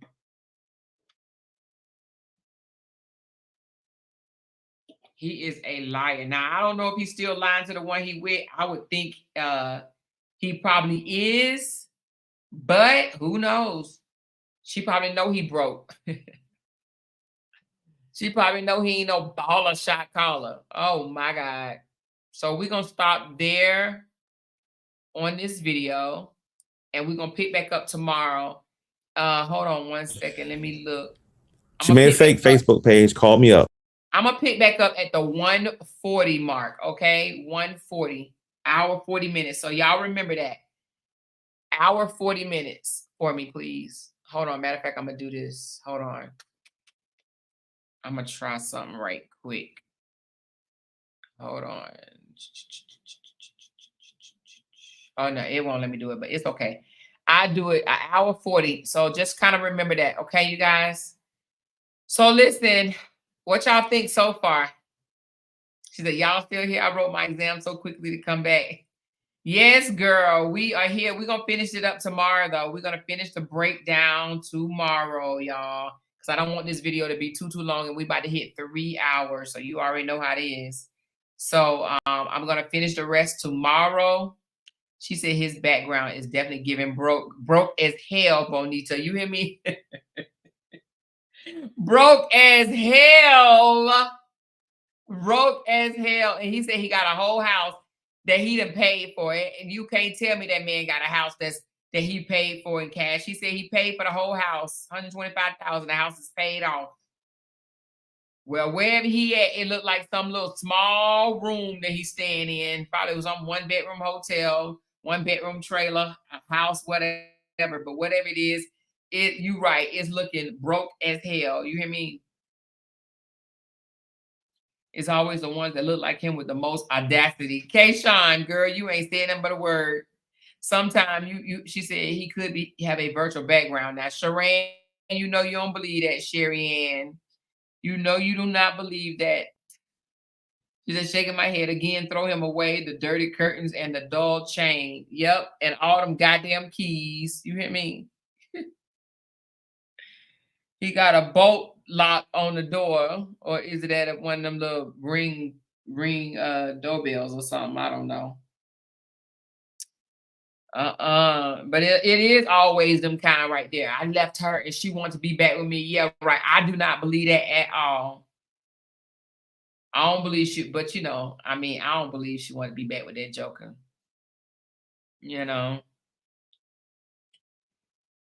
Anyway, we're gonna she said I saw where he uploaded building that house, but it was a photo he stole off Google. Girl, you better stop. Oh my God, Mr. Vino, where? Girl, you gotta send me that picture. Send me that picture in my Facebook Messenger, girl. She said them tied ass skirts, honey, they are tied. She said it's giving me Big Mama house. It looks like he's staying. Y'all are ruthless. Y'all are definitely ruthless. Well, I'm going to end here. It is 3 hours and 1 minute. I'm going to end. Thank you all for the super stickers and the memberships. Thank you so much. Oh, before we leave, y'all, everybody give a big, big happy birthday to our girl, Rachel. Everybody say, happy birthday to you. Happy birthday to you. Happy birthday to Rachel. Happy birthday to you. And many more. Rachel old, y'all. She real old. She about how old are you, Rachel? Like 70? No, I'm just kidding. Rachel is our retired engineer, Air Force veteran. Y'all better recognize. Y'all better give her some props, honey. Rachel is retired engineer, baby. She Air Force, y'all. Where you at, Rachel? Where you at? She probably somewhere having fun. Somewhere having fun. I wonder what you doing. No, I don't, girl. Go on and do your thing, Rachel. But happy birthday, girl. Happy birthday, Rachel. She said, proud Air Force vet too. Oh, Candy girl. Okay, girl. You and Rachel need to hook up. Y'all are both Air Force veterans. Chair Force. The Chair Force is okay. It's okay. Yes, but anyway, I'm going to sign off, but y'all already know. Those that want to stick around and play a little bingo, catch me on the next live. I'm coming right back. I'm going to get me an apple because I done ate my damn donut. So I'm going to get me an apple. And honey, we're going to come back and play a little bingo. So anybody that want to play, make sure you stick around. She said, integrity first, service before self, excellence in all we do. Cool. I see you, girl. I see you over there, girl. I ain't mad at you. Integrity always. See, y'all say integrity first. We say integrity always. Okay. Integrity always. Cool. Anyway, we can go back and forth. But tomorrow at 5 p.m. our time, 7 p.m. Central, and 8 p.m. Eastern Standard Time, we will be back on and we will finish the breakdown of Legion's Lion Ass. Okay, that's what I need to name it. Legion's Lion Ass. She said all those keys that's hung up is to each room in that boarding house. You gotta stop. Can you live with a girl in a boarding house? Can you? I don't know. I don't know if you can. Can you? I don't know. Ooh, why am I yawning? Anyway. Yes. Okay, y'all, I'm gonna sign off. Anybody that want to stick around and play bingo, I'm coming right back, okay? Love y'all. Bye.